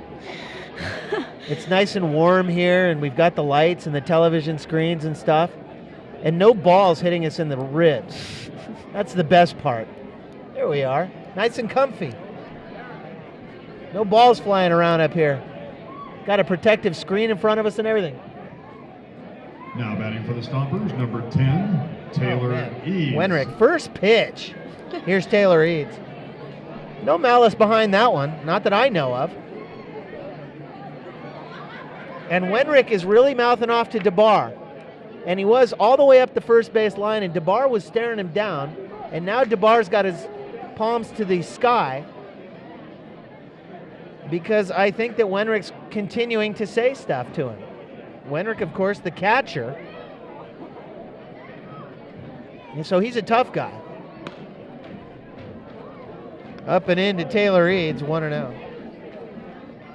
And perhaps Wenrick would continue the banter toward DeBar in hopes of getting in his head maybe and throwing him off balance. DeBar retiring 12 in a row, it wouldn't be a bad strategy if you ask me. Breaking ball away, and it's 2-0. But I can't think of any reason, baseball, winning games, strategy, or anything else that would suggest that DeBar nailed Wenrick purposefully. There's a foul ball first base line right over our heads. And I think some kids were able to track it down. Get some free licorice. Either that or they get to keep the ball and have the player sign it after the game. That's kind of fun. 2-1 to Eads. I watched that one intently, though, because the only way a ball can get us here is if it hits the light standard immediately above us. And this is fouled back to the screen. And it's 2-2. And it reminds me, as we go back to the championship game last year, in Vallejo, when a foul ball hit the light standard and broke out a couple of the light bulbs, and it rained down on the Pacific's dugout up there in Vallejo. All this broken glass. And they had to stop the game to get rid of it all, as this is a check swing, first base line, and it's out of play. And that was a very frightening moment, as a foul ball turned into a rain shower of broken glass on the Pacific's dugout. And thank God no one was looking up at the moment all this glass came down, because it was everywhere. Line shot to short. Over to second for one on the back end from Gonzalez to Kyriakos, and he holds on to it wisely. Great play by Gonzalez to get Wenrick. Federal Bank of San One away. Rafael, bridging Bay Area communities since Wenrick goes down 1963. 6 to the covering 4. Now batting He for the was totally Stompers, off number balance, 3, and Kyriakos, TJ covering the bag Gavlik. at second, was unable to get the throw off. And wisely, G2, Kyriakos didn't even try to get Eads on the back end of the double play. He just ate it. Because that's all the Pacifics need now, is to overthrow it first, off balance on a play that couldn't have been made any otherwise. And so they allow Eads to stay at first base in this 6-2 game. Top of the 5th inning as TJ Gavlik takes up.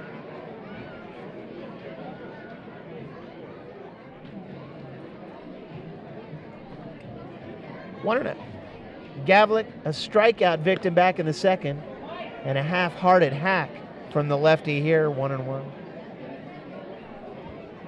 And I say half-hearted, it didn't even look like he really meant it, because by the time he committed to the swing, the fastball had already been blown by him by the hard-throwing DeBar, who steps off now and wants a moment. There you get a look at Gavlik, 3 bombs, 13 driven in. Gavlik 280 over his last week's work. 1-1 as DeBar fires over to first, but Eads scurries back safely. Eads reaches base officially on a fielder's choice.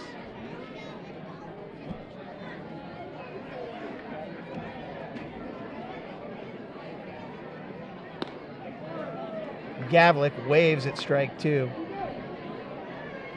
And DeBar has him right where he wants him. Behind in the count, 1-2.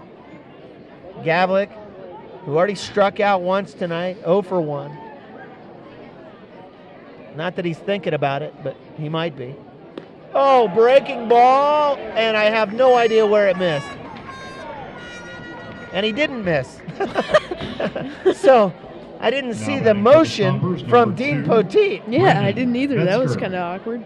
And I thought for a second that DeBar had fooled the home plate umpire Poteet, but in fact, Gavlik is gone looking.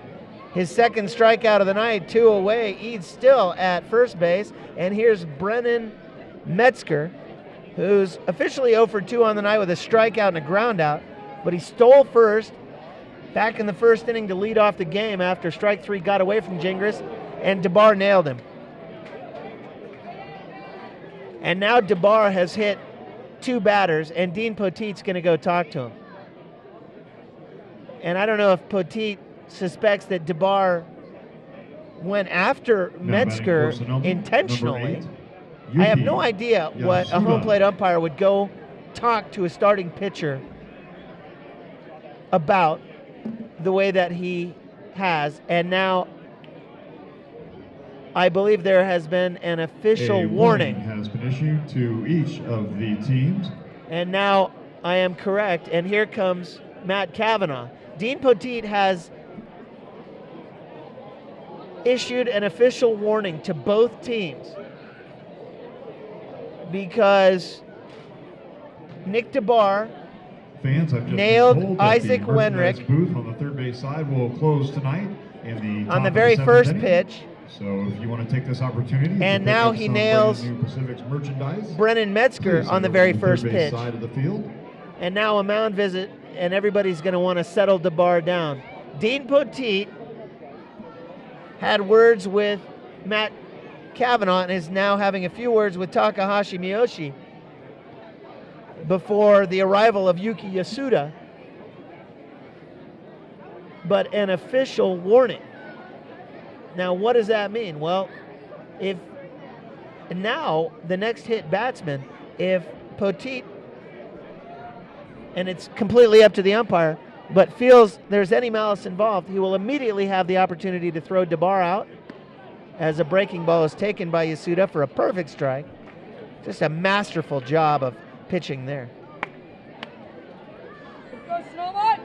And or he can eject the manager. So Yasuda behind in the count, 0-1. 2 away. And a check swing, and Dean Poteet says yes, you went around, 0-2. Yasuda, who is 1 for 2 on the night, has an RBI single back in the first inning on a ground ball that got through the gap, through the hole into left field.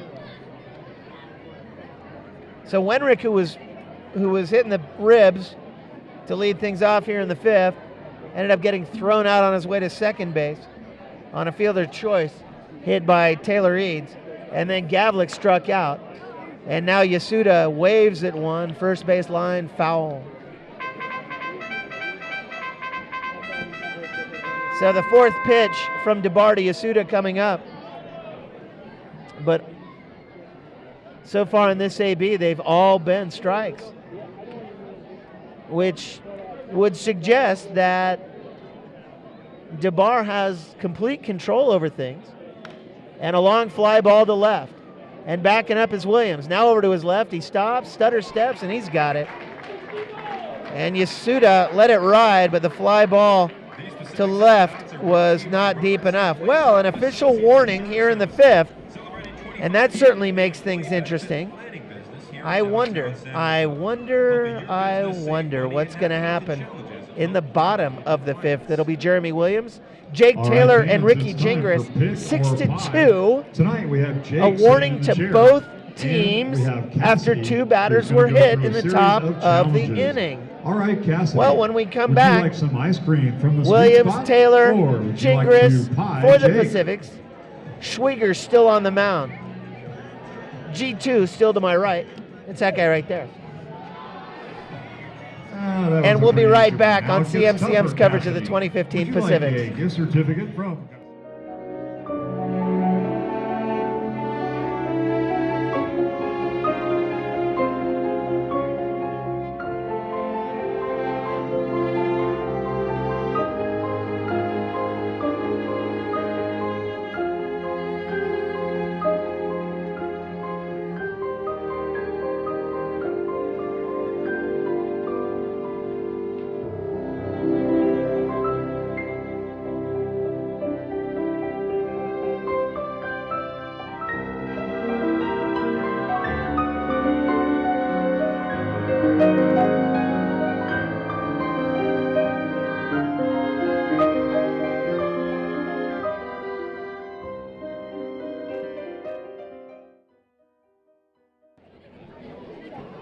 Six to 2, everybody, and here's Jeremy Williams with a big hack and a low fastball, and it's very quickly 0-1. Well, a lot of interesting things going on in the top of the inning. 2 hit batters, official warnings from Dean Poteet behind the plate. Williams takes 1-1. Looks like they're not giving him anything good to hit after that home run last inning. And back in the 3rd, Williams pounded one over the left field wall, and it was way out of here. Well, there's some high heat And I don't think Williams was sitting on fastball. Your youngster should be heading back to He looked like he was thinking breaking ball because he was behind. But Schwieger gave him another one to hit, didn't he? 1 and 2. He'll be followed by Jake Taylor and Ricky Gingras. Bottom 5. Got him. Williams goes down uncharacteristically for his first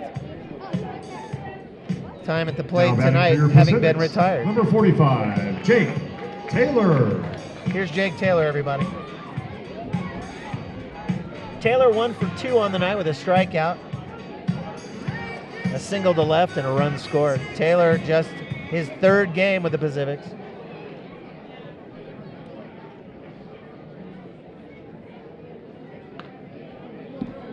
And he swings through a fastball, does Taylor, 0-1.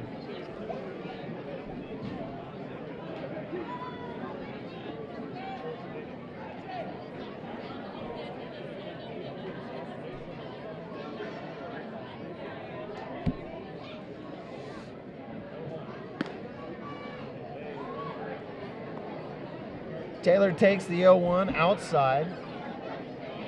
1-1. 1 home run in those 2 games coming into tonight's action. 2 for 9. And 1 for 2 on the night. And he swings through a fastball right at the belt. 1-2. Oh, that was a pitch to hit, G2.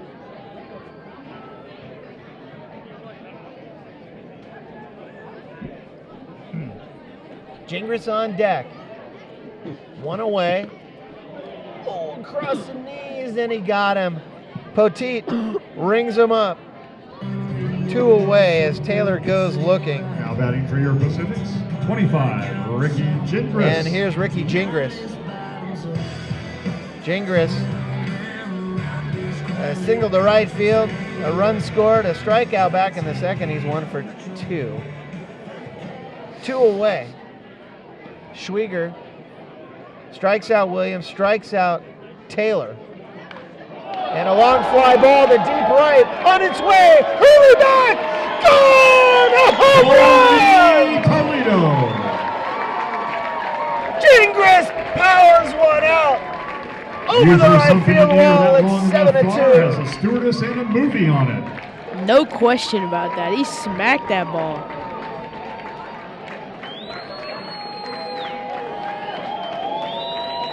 Well, Ricky Gingras, his 20th RBI, his 5th bomb of the season.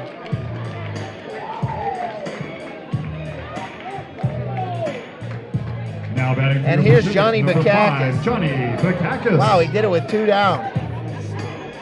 The strikeout to Williams, the strikeout to Taylor, and Schwieger was feeling good about things. And Gingras, well, Gingras kind of spoiled his euphoria. Bakakis swings through a fastball, 0-1. David Kiriakos is on deck. Well, that's the 2nd home run of the night for San Rafael. Williams in the 3rd, and now Gingras in the 5th. And a shot to second base, but Yuki Yasuda is there to snare the line drive. You'll never strike out again. Subaru, every pitch is a home But run. here in the Subaru, bottom of the 5th inning, the sponsor of Pacifics the put San one Rafael more up on the Pacifics. bomb by Ricky Gingras over the right field wall. Ooh. Holy mackerel, did he hammer that thing? And that's an understatement. Top Fans, 6 for coming tickets up. and more information, head It'll to be Buccaneer the Security 3, 4, Ticket booth 5 located batters. outside the stadium at the main Jared gate. Tickets are Mochizuki, also Joel available Carranza, 24/7 online and Daniel at Baptista. PacificBaseball.com. And make sure to check And out the I new would Hot suspect Corner Kids Arcade and the merchandise stand. that Nick both DeBar will located on the third continue base side throwing of the for stadium. San Rafael, though the warning was issued by Dean Poteet. And there's Dean Poteet right there, the home plate Ladies and umpire, gentlemen, who this Sunday, the 26th he was the guy who went out and July pointed to at everybody 1 and said, p.m., warnings you are all officially cordially have been invited issued. to attend the nuptials between And our in right fact, fielder, Michael Hova, and his Nick fiancée, DeBar is back Dee. out on the mound. Top of the 6th Once inning, again, Stuart Horn and Charlie, G2, Josie, your Pacifics Connor, and broadcasters Jimmy on to the Pacific's first base CMCM's dugout coverage of area, the please. 2015 San Rafael Pacifics. Well. Here in the 6th inning in a Pretty exciting ball game. We've had a lot of weird stuff happen. Number 11, Jared A lot of exciting stuff. Okazuki. Here's Jared Mochizuki, who is 1 for 2 on the night. Stranded at third base back in the first inning. Hit into a 4-3 putout in the third. And Mochizuki takes up and away, ball 1. Top 6, 7-2 San Rafael. Joel Carranza is on deck with Baptista in the hole. Mochizuki with a pair of bombs, 36 driven in, a 289 batter, slashes one third baseline and foul. 1-1. 7 runs on 12 hits for San Rafael against the first place Stompers, the 30-13 Stompers, the first half champion Stompers. 1-1. Mochizuki takes a breaking ball and slashes at it, I should say. 1-2. So Mochizuki, who's batting 289 coming into tonight's action, is 12 for his last 25. Well, that's not 289. His last week's work, he's batting 480. Imagine that. That's like G2's batting average. Some pretty strong stuff. Inside, 2-2.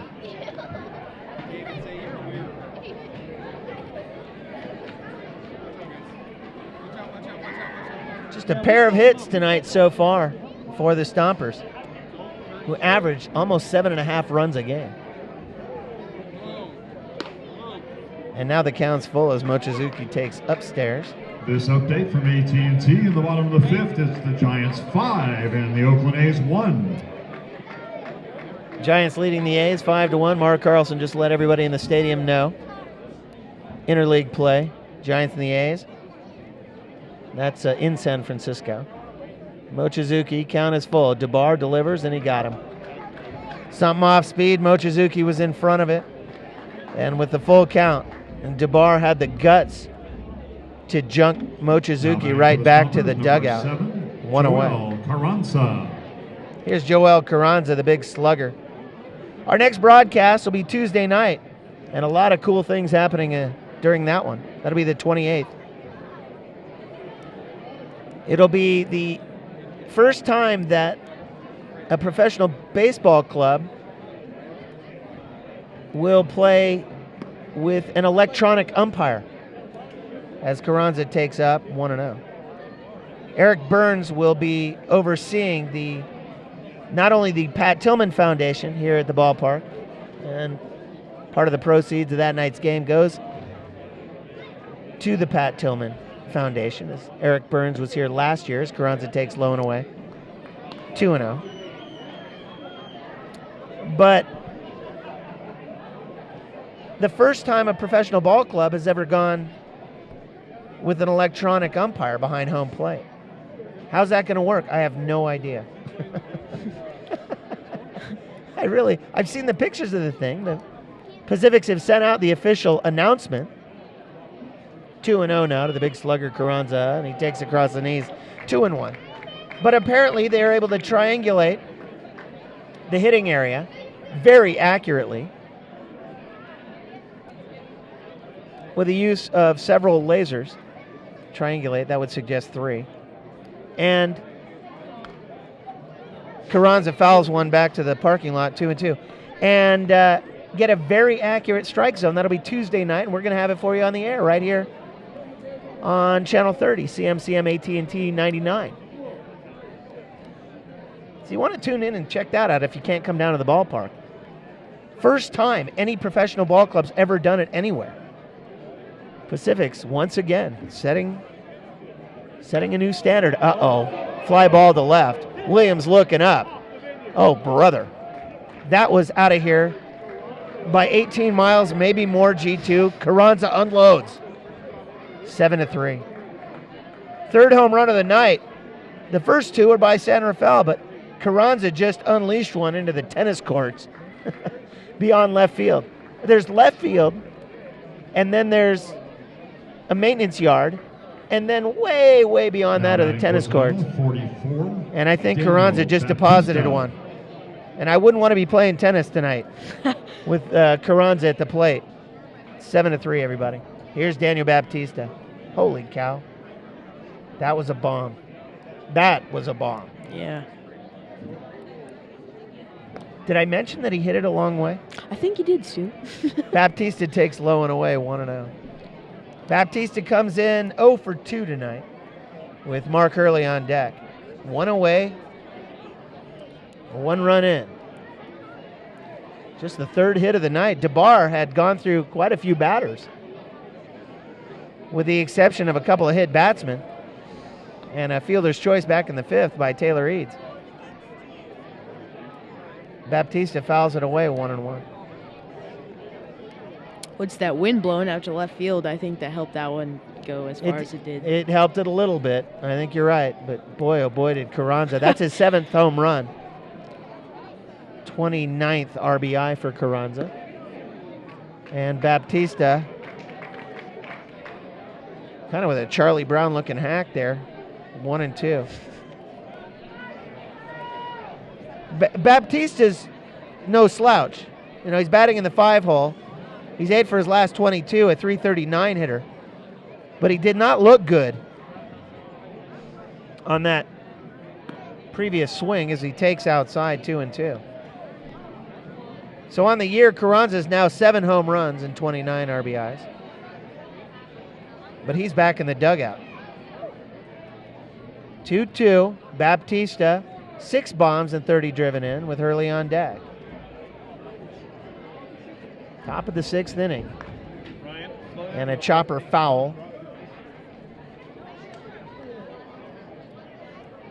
And, you know, I think, G2, I think it's a big moment for DeBar right now.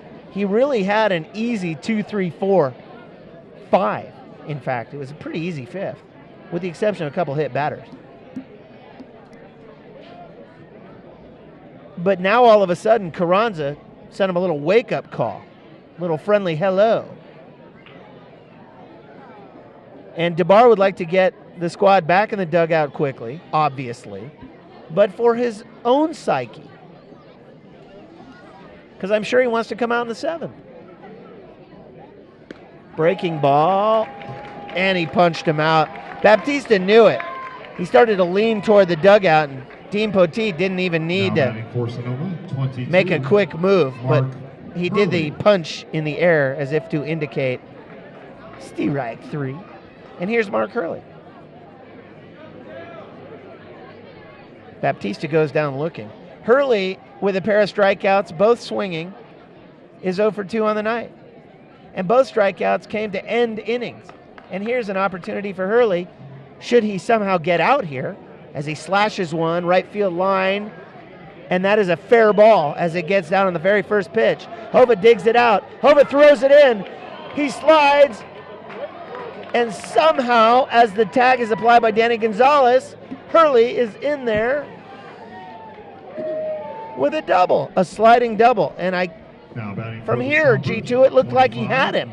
Yeah, bang play. I mean, he obviously has a better angle on that than we did, but when you say he, you mean the umpire. The umpire, okay, that's Wayne Isaro Giles, the field umpire. Yeah, from here, and then I'm looking also at the TV screen, both simultaneously. I have one eye on the field and one eye on the screen. That's not easy. But I was kind of going back and forth, and I really thought he had him. Hurley's in there with a double, and here's Isaac Wenrick. DeBar can still get out of this unscathed, and a chopper foul. With Taylor Eads on deck. Now you might remember, last time Wenrick was up in the 5th, the very first pitch he saw from Nick DeBar found his rib cage.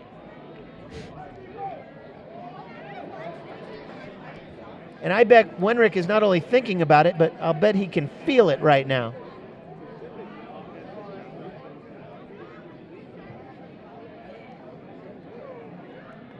Wenrick was then thrown out on a fielder's choice on his way to second base. And he takes away 1-1. Well, 1 run is in and 2 are out. Here in the top of the 6th inning, a 7-3 ball game. Wenrick A fly ball. Really just a pop-up back in the second inning. And he foul tips one into the glove of Ricky Gingras. And there are quickly 2 strikes on the catcher, Isaac Wenrick. Wenrick is 8 for his last 21 coming into tonight's action.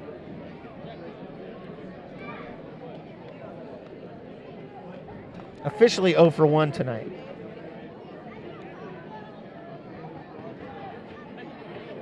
Mark Hurley, the runner at second base. 1 run in on the home run by Carranza. Breaking ball is taken a little high. And now it's 2-2. Pretty good take there by Wenrick, G2. I don't think he's looking for anything outside right now. Yeah, that's a good call. And now DeBar wants a little extra time. He'll go to the rosin bag and rethink this thing. He's 1 pitch away from getting out of this, not unscathed, because Carranza had a little thank you bomb over the left field wall. A second batter here in the 6th, but other than that, Wenrick, of course, could, with a base hit, get another runner in. Here's a high fly ball to center. Pace comes in on it, and he's got it. So Wenrick goes down on a fly ball to Zach Pace in center field. Just the second play made by Pace tonight. But the very sure-handed number 24, Zach Pace, gets it done just when Nick DeBar needed it. So 1 run comes in on the home run by Carranza. And at 7-3, we go bottom 6. Kiriakos, the 9-hole hitter, will lead things off, followed by Zach Pace and Danny Gonzalez. Bottom 6 coming up. 7-3, CMCM's coverage of the 2015 Pacifics. We'll be right back.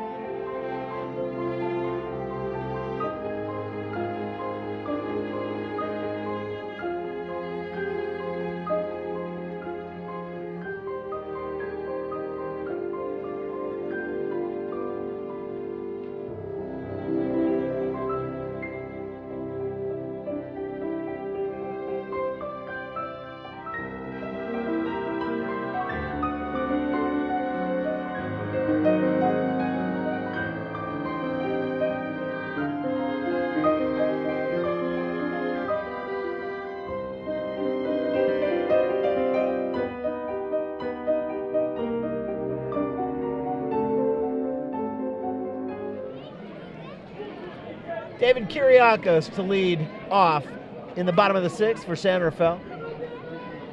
And he takes a strike, and we are underway. 7 runs on 12 hits. A tightly contested ball game tonight defensively, that's for sure. No errors. Kiriakos lifts the leading leg, his left leg, as if to power into one. Ends up taking 1-1. Kiriakos is 2 for 2 on the night with a pair of RBIs and a run scored. And he skies one 18 miles high. Way up there. Oh, brother, and Yuki Yasuda was way off balance, but he's able to stay with it in the wind. And a pretty exciting out. Yasuda made a nice play there, G2. Yeah, it's a great play with that swirling wind. Zach Pace. So a pop-up to Yasuda at second base, and Kiriakos is gone, 1 away. Here's Zach Pace.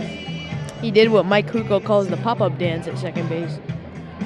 Yeah, he really did. He had to chase that thing all over the place. He went all the way over by pretty close to the first base line, and then got back to his original position. Pace, first pitch swinging, leans into it, and fouls it out on Anderson Drive. 1 strike on him. Pace, a master's degree in kinesiology from Sonoma State. So a master mind and a master hitter. Gonzalez on deck, and he slashes one into shallow right. Hurley's there, 2 away.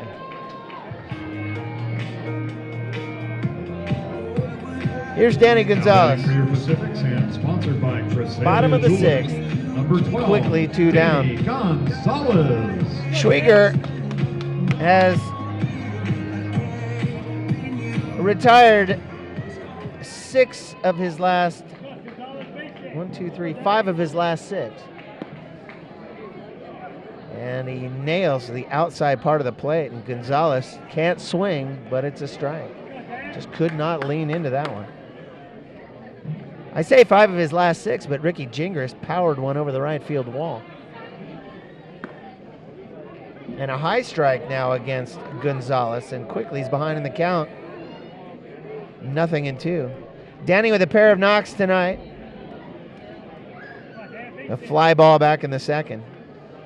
Batting .304 coming into tonight's action, and he takes low. 1-2. Chavez on deck. The Pacifics just somehow want to get Chavez up in the hitting area. And it's up to Gonzalez because there are 2 away. It's up to Gonzalez to get that done. A wildly closed stance for Danny. And he hammers one third base line and foul. 11 RBIs for Gonzalez. 7 for his last 26. The sure-handed shortstop Gonzalez out of New Mexico against the big lefty Schwieger, and he fouls it back to the screen.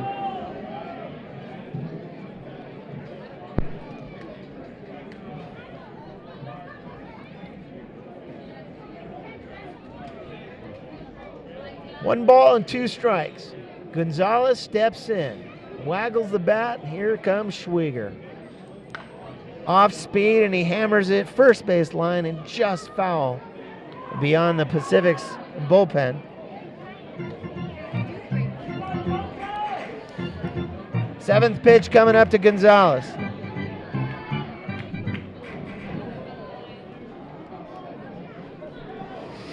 They just really want to get him on base and give Chavez a chance, and he swings at a high fastball that was not close. And Gonzalez is gone. Fans, it's time for the sing-along. And tonight we're going to that will leave Chavez to lead things off in the 7th. The last guy you want leading off. Really not because he can't get it done, but because you want players and runners on base ahead of him, of course. In the 7th, in this 7-3 ball game, it will be the bottom of the order for the Stompers. Taylor Eads, TJ Gavlik, and then the top of the order, and Brennan Metzger. When we come back, top 7, 7-3 San Rafael on top. CMCM's coverage of the 2015 Pacifics. Will be right back, everybody.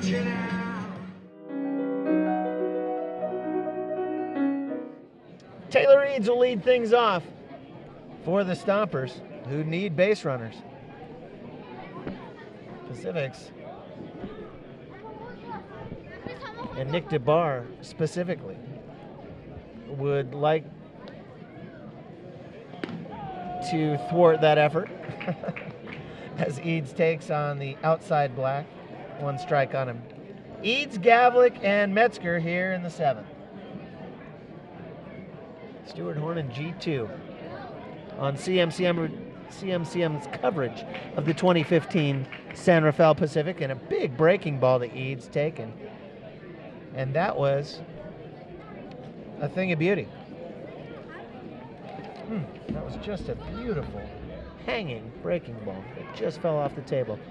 Another breaking ball, but that's a little away, and Eads wisely takes 1-2.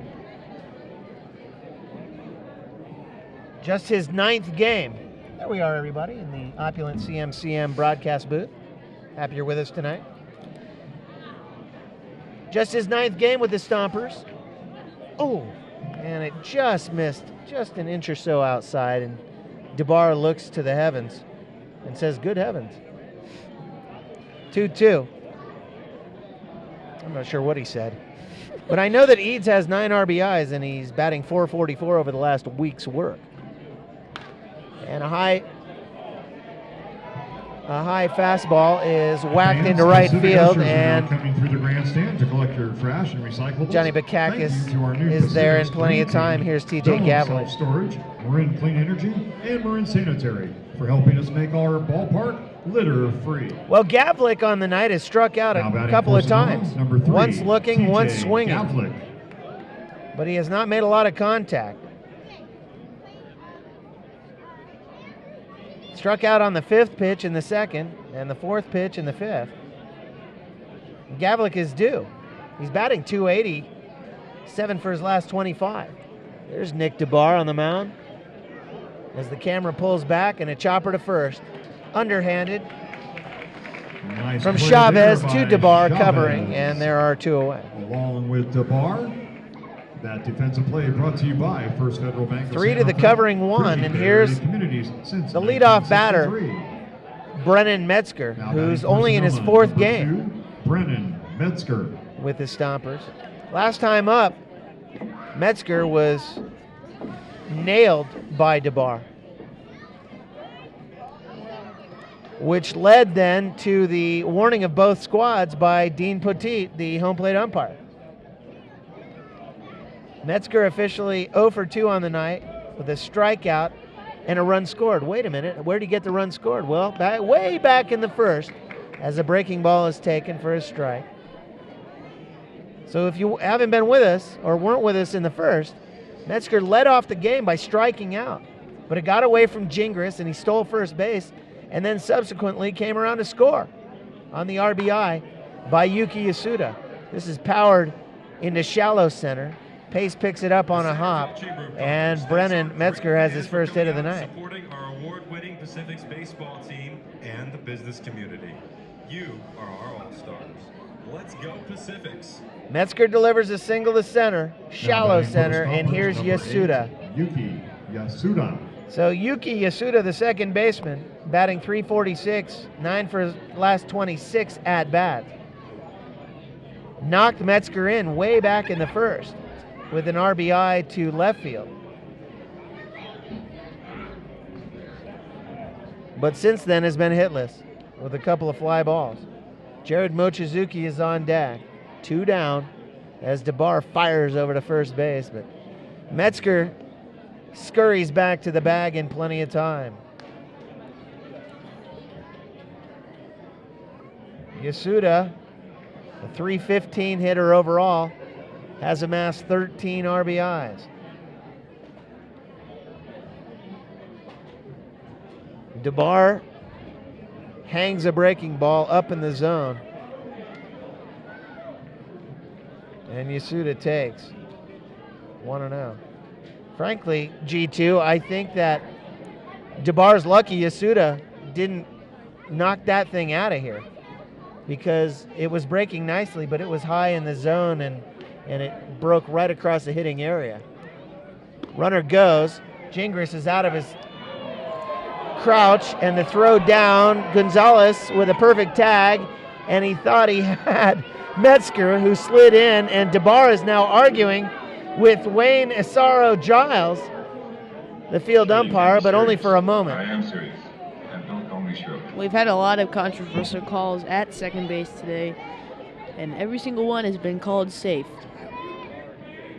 Yeah, you're right. Stolen bases and throws in.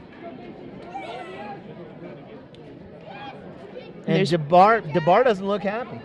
Well, there's been at least like 7 or 8 of them that have been at second base, so Well, you're right. There's been 5 stolen bases so far tonight, 4 throwdowns, and there's a check swing on Yasuda, and he definitely went around, although it looked like he was trying to get out of the way of it. 2-1. There we are, everybody.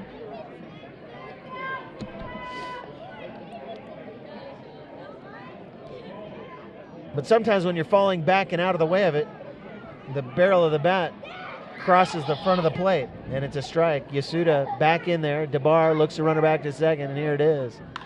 Fly ball to right field. Bakakis is there, and Yasuda is gone with a fly ball to 9, and that's exactly what Nick DeBar needed. Brought to you by Marin Acura. That is a Marin scoreless Acura, a inning. family-owned and We operated go bottom dealership 7. since Pacific's 1986. coming up in this Please 7-3 join ball Sir game. Francis in a It'll be rendition of Chavez, Take Me Hova, Out and to the Williams. Ball Game. When we come back on CMCM's coverage of the 2015 Pacifics, we'll be right back. All right, everybody, here we are, bottom 7. Matt Chavez will lead things off for San Rafael, 7-3. First pitch, he hammers into center field, a base hit. Metzger scoops it up. Chavez is aboard. And that's his first hit of the night, G2. Surprising, he's been on fire lately. Number 10. That really is. Michael You're right. He's 8 for his last Hova. 22 coming into the game tonight. And his first time on base. Here's Hova. Breaking ball is popped straight up. Softly. Under it, Wenrick. Hova's gone on one pitch. Ouch. The new pitcher for the Sonoma Stompers, John Rand Jr., has pitched. This is his 13th game. He has pitched 25 2/3 innings, given up 31 hits on 11 earned runs, 16 strikeouts, and 10 walks with a 3.85 ERA. Thank you very much. That was a nice line on Rand Jr. And the first And pitch here's now an to update Jeremy from Williams AT&T in the bottom of the 6th. is swung The on and missed. Giants 1 7, strike on him. And the Oakland A's 1. 7-1 the Giants over the A's at AT&T, as announced by Mark Carlson. Williams, who had a home run back in the third, a single in the second, struck out his last at bat in the fifth, fouls one back to the screen. He's quickly behind in the count. 0-2. Chavez, who hit the first pitch he saw from John Rand Jr. with that 3.85 ERA into center field. Oh, brother. And Williams goes down.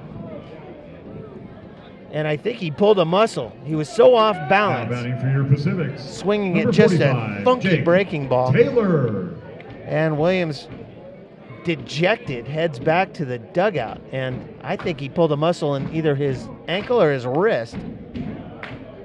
But here's Jake Taylor with 2 away. Yeah, that looked a bit painful there. It really came up did. limping. Taylor, who stands in, takes the first pitch that gets away from Wenrick. And it allows Chavez down to second base on the pass ball.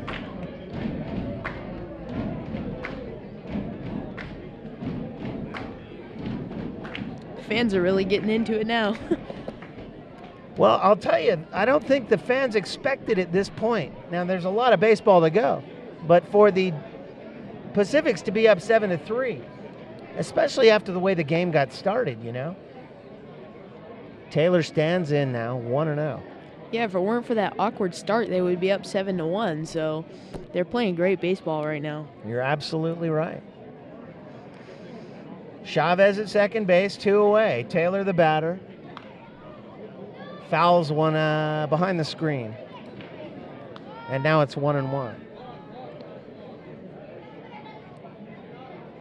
Taylor, in just his third game with San Rafael, is 1 for 3 on the night with a pair of strikeouts. A single up the middle. Back in the third and a run scored. Takes inside 2-1. Taylor's been pretty good defensively, and that's exactly the reason the Pacifics brought him in. Historically, the Pacifics have not been able to nail down a solid third baseman. They've had third baseman who can hit, although Taylor swung at a high fastball there and did not look stylish at all. And they brought Taylor in hopes that he would be the answer, because the Pacifics have had hard-hitting third basemen. You go back to 2012, Hammer and Henry Calderon. Of course, Ryan Pretty was out there last year. Part of the time. But a whole host of guys have played at the hot corner for San Rafael, and while they've shored up the rest of the infield pretty well, is Taylor the answer? And he lifts one into left field, and it's a fair ball. And it's down the line, and it's a ground rule double under the fence. Chavez The new was at guy second base. produces Jake Taylor. So Chavez's run will count.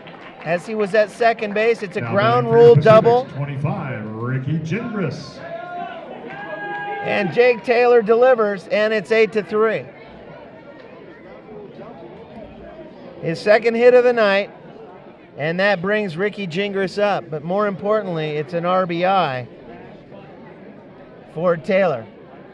And the Pacifics must keep the offense going. Gingras, 2 for 3 on the night, including a home run over the right field wall, the likes of which we don't see often. It was so far out of here. There was just no question. Mark Hurley, the right fielder, barely moved. That was back in the 5th. Gingras, 5 bombs and 20 driven in. Lifts one high, left field side, giving Chase's Eads. He's there, and he's got it. And Gingras goes down. Harvey, your ticket booth is now closed, but tickets to your future Pacifics home games are still available. Purchase your Pacifics And we tickets will go online to now the 24/7 top of the at 8th inning. PacificsBaseball.com. Well, the Pacifics put one more up, G2, and that's huge. At this point in the game, having gone, just an inning and a half since they scored last. That 8th run is gigantic and could very well turn out to be the difference.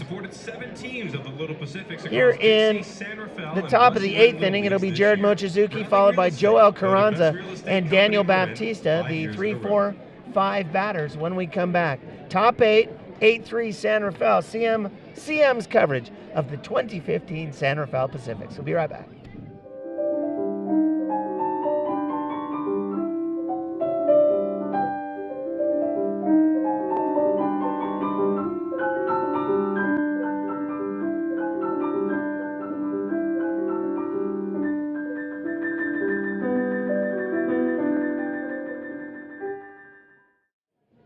Jared Mochizuki is going to lead things off here. Top 8, 8-3 San Rafael. Any way you look at it, G2, the Stompers are starting to run out of outs. I mean, they've got 6 with which to work. And they do have the part of the order coming up here. Nick DeBar still out there throwing hard. See how far he can go, or how long a leash Matt Kavanaugh's going to have him on. Or I should say, how short of a leash. Boy, that was a power fastball. But missed away. Mochizuki takes 1-0. Well, it could be a situation where the first base runner, he's coming out. You never know. Joel Carranza's on deck. Mochizuki with a pair of bombs, 36 driven in. And there's a nice backup. So DeBar comes in with the 93-mile-an-hour fastball and then follows up with something off speed. And this is chopped up the middle, a base hit. And Mochizuki is aboard to lead things off in the 8th. Straight up the middle. Here's Joel Carranza. Well, all Carranza did in his last at-bat was hammer one over the left field wall by, I don't know how far they measured it. I don't know what the IBM tail of the tape was. Remember back in, the IBM tail of the tape back in Major League Baseball. That was years ago. But it looked to be over 400 feet. And that, I'm not kidding. Carranza stands in with a runner on, up and in. And I don't think that was intended to be so close to Carranza's face. He ducked out wildly. And 2 batters were hit. In fact, it was Metzger and Isaac Wenrick, both in the 5th, which prompted a warning by Dean Poteet to both teams as Carranza fouls it down the third base line, 1-1. It prompted the warning to both teams. Next guy to get hit And you guys, somebody's going to be ejected, whether it's the managers or the pitchers or somebody. But somebody's going to be out of here. And since then, no one has been hit. Although the first pitch to Carranza was kind of close. Baptista's on deck. Carranza with 7 bombs and 29 driven in. 10 for his last 29 coming into the game tonight. Stands in 1-1. Fouled back behind the stadium, 1-2.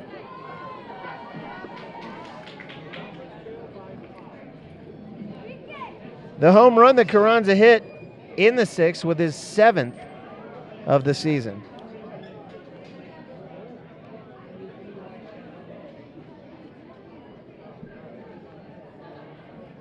Top 8, 8-3. DeBar looks Mochizuki back to first. Oh, he takes a little extra time and now throws a strike over there, but Mochizuki scurries back.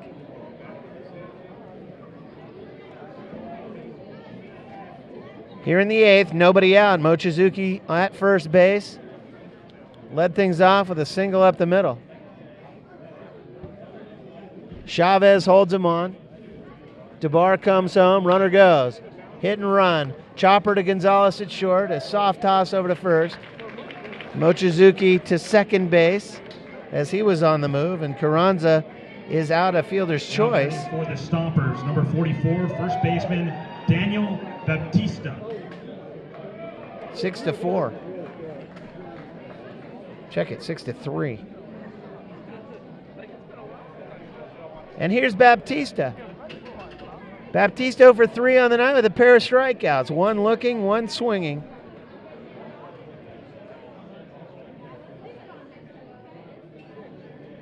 .30 RBIs for Baptista. 8 for his last 22 coming into tonight's action, 1 away. Hammers one into center field, and that's going to bring Mochizuki in as Pace is up with it. But it wasn't hit sharply enough for Pace to do anything with it, other than hit the cutoff man and hold Baptista to a single. Second hit, RBI. Second hit of the top of the 8th inning. The first hit of the night for Baptista. So Baptista picks up his 31st RBI of the season. And here's Mark Hurley, and here comes Matt Cavanaugh. And he's asking DeBar. Now, DeBar, remember, is the pitching coach. So I'm sure it's a bit of a different type of discussion than if DeBar were simply part of the rotation as the rest of the pitchers are. And DeBar's going to come out. And DeBar with really a very nice performance tonight, G2. Yeah, like we said earlier, other than the first inning, he just pitched masterfully. He really did. He gave up 3 earned runs tonight. Struck out, it's like 8. 10. Struck out 10. That's right. I was fooled by Metzger. And the San Rafaels are going to bring in a new pitcher. And we're going to take a quick break. Mark Hurley will be the batter when we come back here in the 8th inning. 1 away, 1 run in, and 1 runner on. CMCM's coverage of the 2015 Pacifics will resume in just a moment.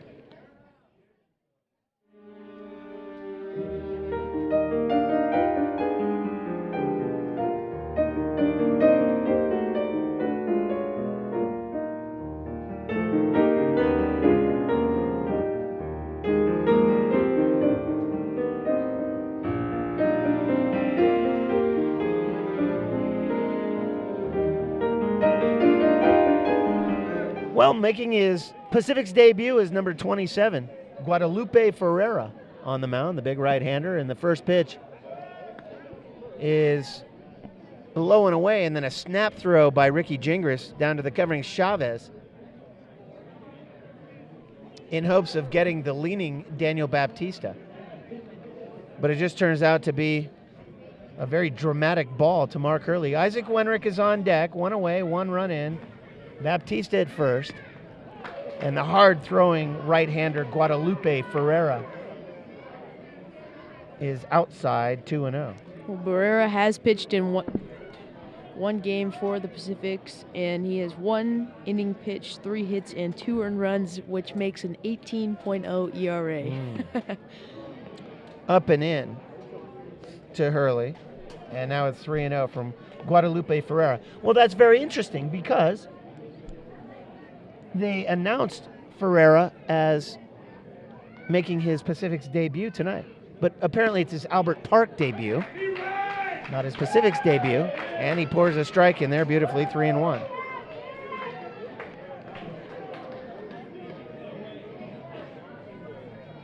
Hurley taking all the way, skies one, right around home plate.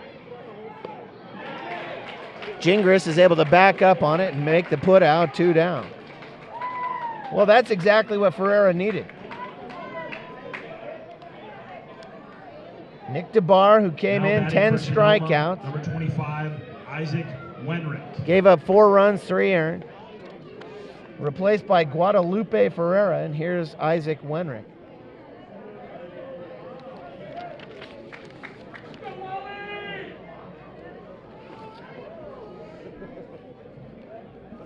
I'm going by what they say up in the booth. It's Barrera, not Ferreira. Pardon me. Fouled out on Anderson Drive.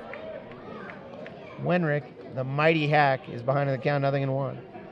Taylor Eads is on deck. We're in the 8th inning.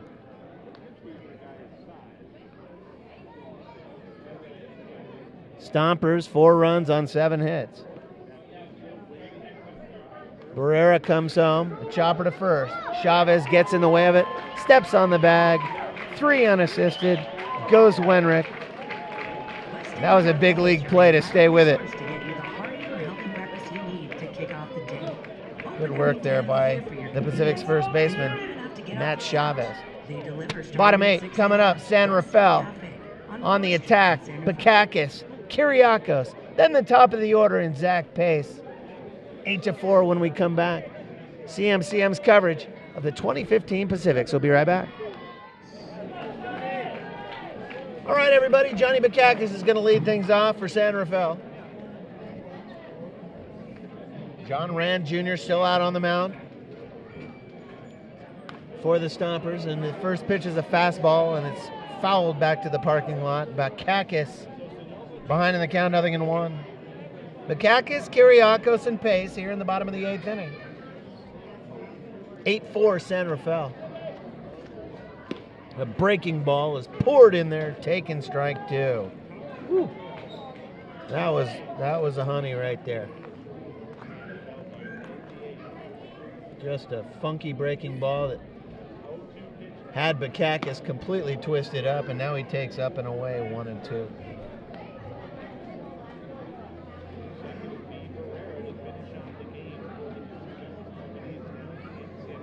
Bakakis, just 1 bomb, but 18 driven in. And swings it. An off-speeder on the outside part of the plate for strike 3, 1 away. Now here batting in the bottom for the of the 8th Pacifics, inning. number 2, second baseman, David Kiriakos. Here's Kiriakos, who really was a big part of getting this thing started as he takes low and away. All the way back in the 2nd inning in his first at-bat, a double to left with an RBI, which tied the game. And since then, the Pacifics have been on a bit of a tear as he takes 2-0. Pace on deck. 1 away here in the bottom of the 8th inning.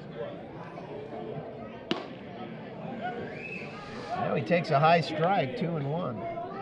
And Kiriakos wants to take a quick walk and kind of think about that last call. Changeup is taken 2-2, and that was nasty. Kiriakos was completely twisted up off balance. Pace is on deck, and Kiriakos is 2 for 3 on the night as he skies one foul first base line. John Rand Jr. on the mound, the lefty, that 3.85 ERA looming. Kiriakos, 25 driven in this season. And that's fouled back to the screen. Well, it really didn't get much screen. Got the standard that holds the screen.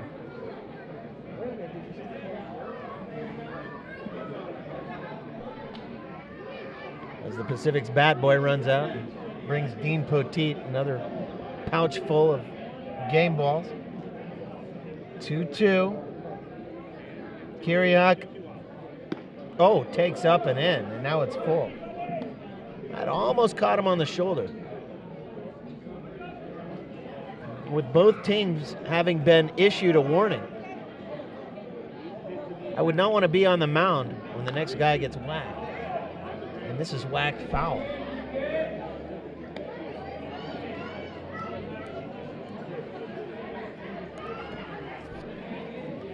Kiriakos stands back in, the sure-handed second baseman. Takes outside and he walks in. The first base on balls issued tonight by either team. Stepping to the plate for the Pacifics, leadoff hitter, And here's sponsored by Zach Alt Pace. Construction, center fielder number 24, Zach Pace. Pace, who's 1 for 4 on the night, with an RBI double back in the second. Bottom 8, Rand, the lefty, on the mound. Just one away. Kiriakos with a gigantic lead as Pace takes up and in. 1-0. Gonzalez on deck. Pace has been hitless since the second. And now he takes something off speed for a strike, 1-1. Couple of home runs, 19 driven in, including the double RBI. The double for an RBI back in the second. Changeup taken away. And now it's 2-1. Don't forget, fans, Tuesday night, the Pacifics will again make history, and we'll have it for you right here on CMCM's coverage. Umpireless professional baseball game. It'll all be done electronically. Pace slashes one into center field, and there's a base hit. And here's Danny Gonzalez.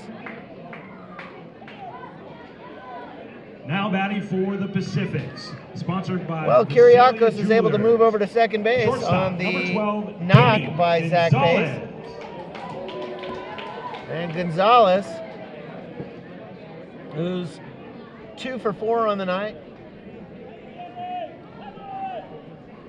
will have a chance to bring Kiriakos in from second base and further extend the lead for the San Rafaels in this 8-4 ball game. Rand delivers a fastball away, 1-0.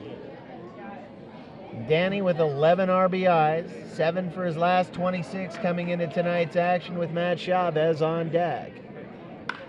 A breaking ball is hammered deep left. To his left is Eads, and it stays in the park. Eads brings it in quickly. Everybody is able to tag up.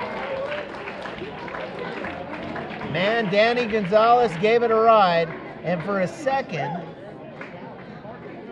it looked like it was going to get out of here. If that ball, G2, had been hit, if the wind had been blowing the way it was blowing earlier in the evening, I think Gonzalez had his first bomb of the season. But the wind has all but died. In fact, it's completely dead. Very still out here. And Gonzalez just couldn't quite get it out of here. It's one way to move the runners up. Well, it is. 2 away. Everybody moves up. Pace to second base. Kiriakos to third. And Chavez, the big slugger, who has 19 home runs. He has 55 runs driven in. 8 for his last 22 coming into tonight's action. He's 1 for 4 on the evening. That was in his last at-bat when he had hammered one into center field. This is fouled back. And now it's 1-1 to the big slugger, Matt Chavez, who joined the Pacifics out of the Giants organization. Batting .373 coming into tonight's game. It's just incredible. His numbers are hard to imagine. Michael Hoba's on deck. 2 down. It comes down to Rand Jr. against Chavez. If the Stompers want to have any chance in this thing, in the top of the ninth inning, then Rand Jr. is going to have to get rid of Chavez and do it right here. A fly ball, left field and deep. Way back. Gone! Chavez! A 3-run home run! And he didn't use his big muscles, G2. That was all wrist. Chavez, his 20th home run of the season. 58 RBIs to lead the league. And the Pacifics put 3 more up. 11-4 thanks to Chavez in the 3-run bomb.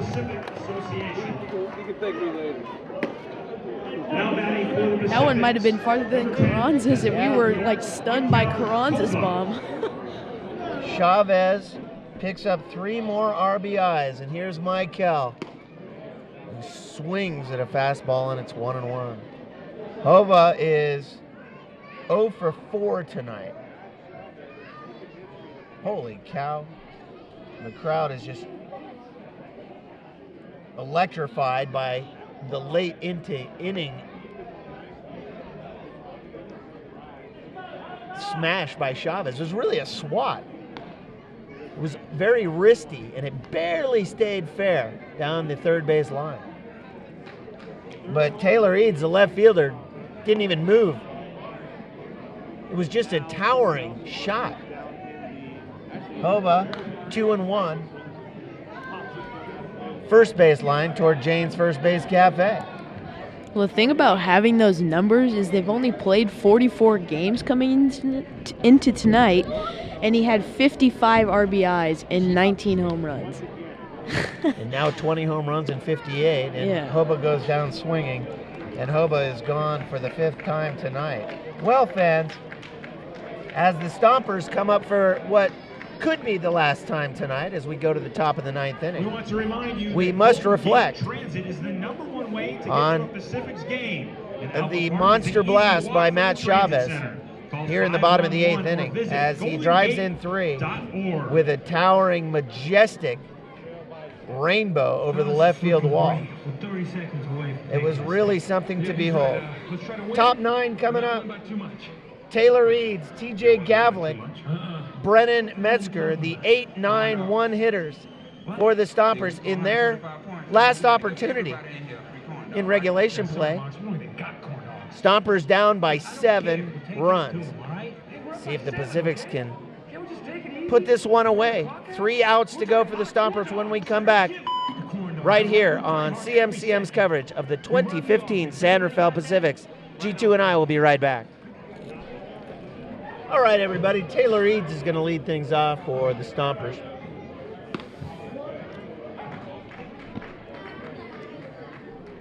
(11-4). Eads takes a strike. Top 9, Eads, Gavlik, and Metzger.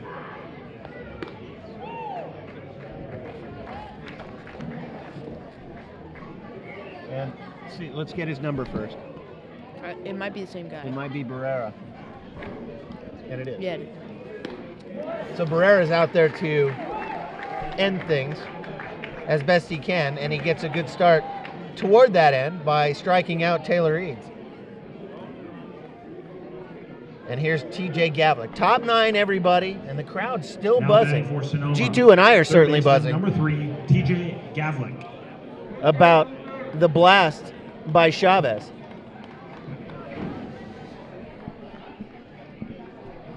Gavlik with 1 away takes something off speed for a strike.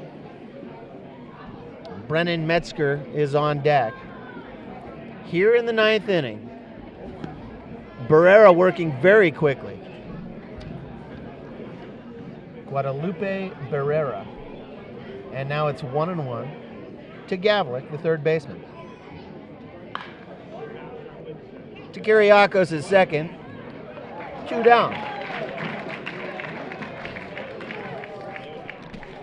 And now the Pacifics are 1 out away, G2.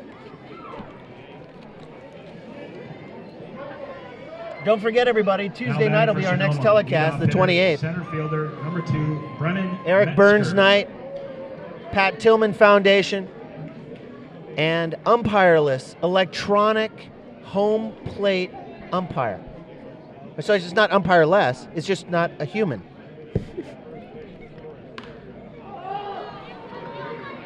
And this is skied back toward the Pacific's dugout.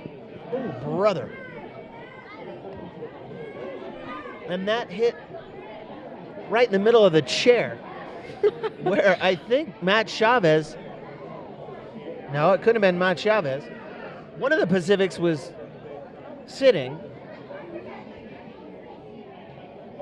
and he jumped up, and it landed right in his chair, but it was really coming down at terminal velocity. That would not have felt very good if it hit him in the top of the head, but it didn't. Everybody's okay. 0-1 to Brennan Metzger, who takes away 1-1. Well, isn't it interesting, G2, that Metzger is up here in the 9th inning? Having started this whole thing, well, let's check. Just a little over 3 hours ago. No, just a little under 3 hours, because we got started late. So he takes outside corner 1-2. Now the Pacifics, or Stompers, are down to the 1 strike.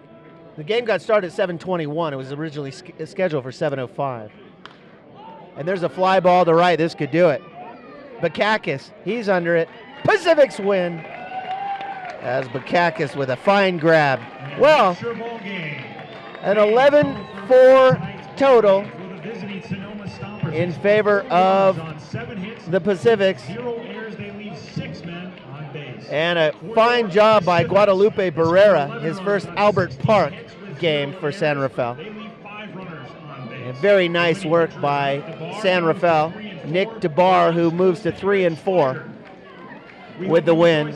The loss to Eric Schweiger, the starting pitcher for the Stompers. But it's interesting that, G2, that Brennan Metzger flies out to end the game when he was the guy who started the game with the strikeout, swinging at the third pitch, missed by Ricky Gingras. He stole first base and then came around to score. And then he's the guy to end the game. The baseball gods work in mysterious ways, my friend. Bottom line, Pacifics get a good win, a hard-fought win over the best team in the conference, the champs, who the Stompers now moved to 30 wins and 14 losses. Pacifics moved to 22 wins, 23 losses. But more importantly, the Pacifics moved to 3-4 in the second half of the season, while the Stompers backtracked to 4-3 in the second half of the season. It was a very exciting game. A total of 23 hits, no errors, a very tightly contested match defensively, but an 11-4 total. So tons of hitting, some fine pitching, and really good defense. And I don't mind a high-scoring game, G2, and I know you feel the same way. It was really a nice game. It was a fun game to watch. It was a pretty quick game, just a little under 3 hours, 2 hours and 51 minutes exactly. And our next broadcast is coming up on Tuesday the 28th, and that's going to be very exciting. So we hope that everybody watching on Channel 30 and AT&T 99, you're able to tune back in. That'll be a 7 o'clock start right here on CMCM's coverage of the 2015 Pacifics. For G2, Stuart Horn signing off from Albert Park, thanking you for spending your evening with us and the San Rafael Pacifics. See you next time, everybody.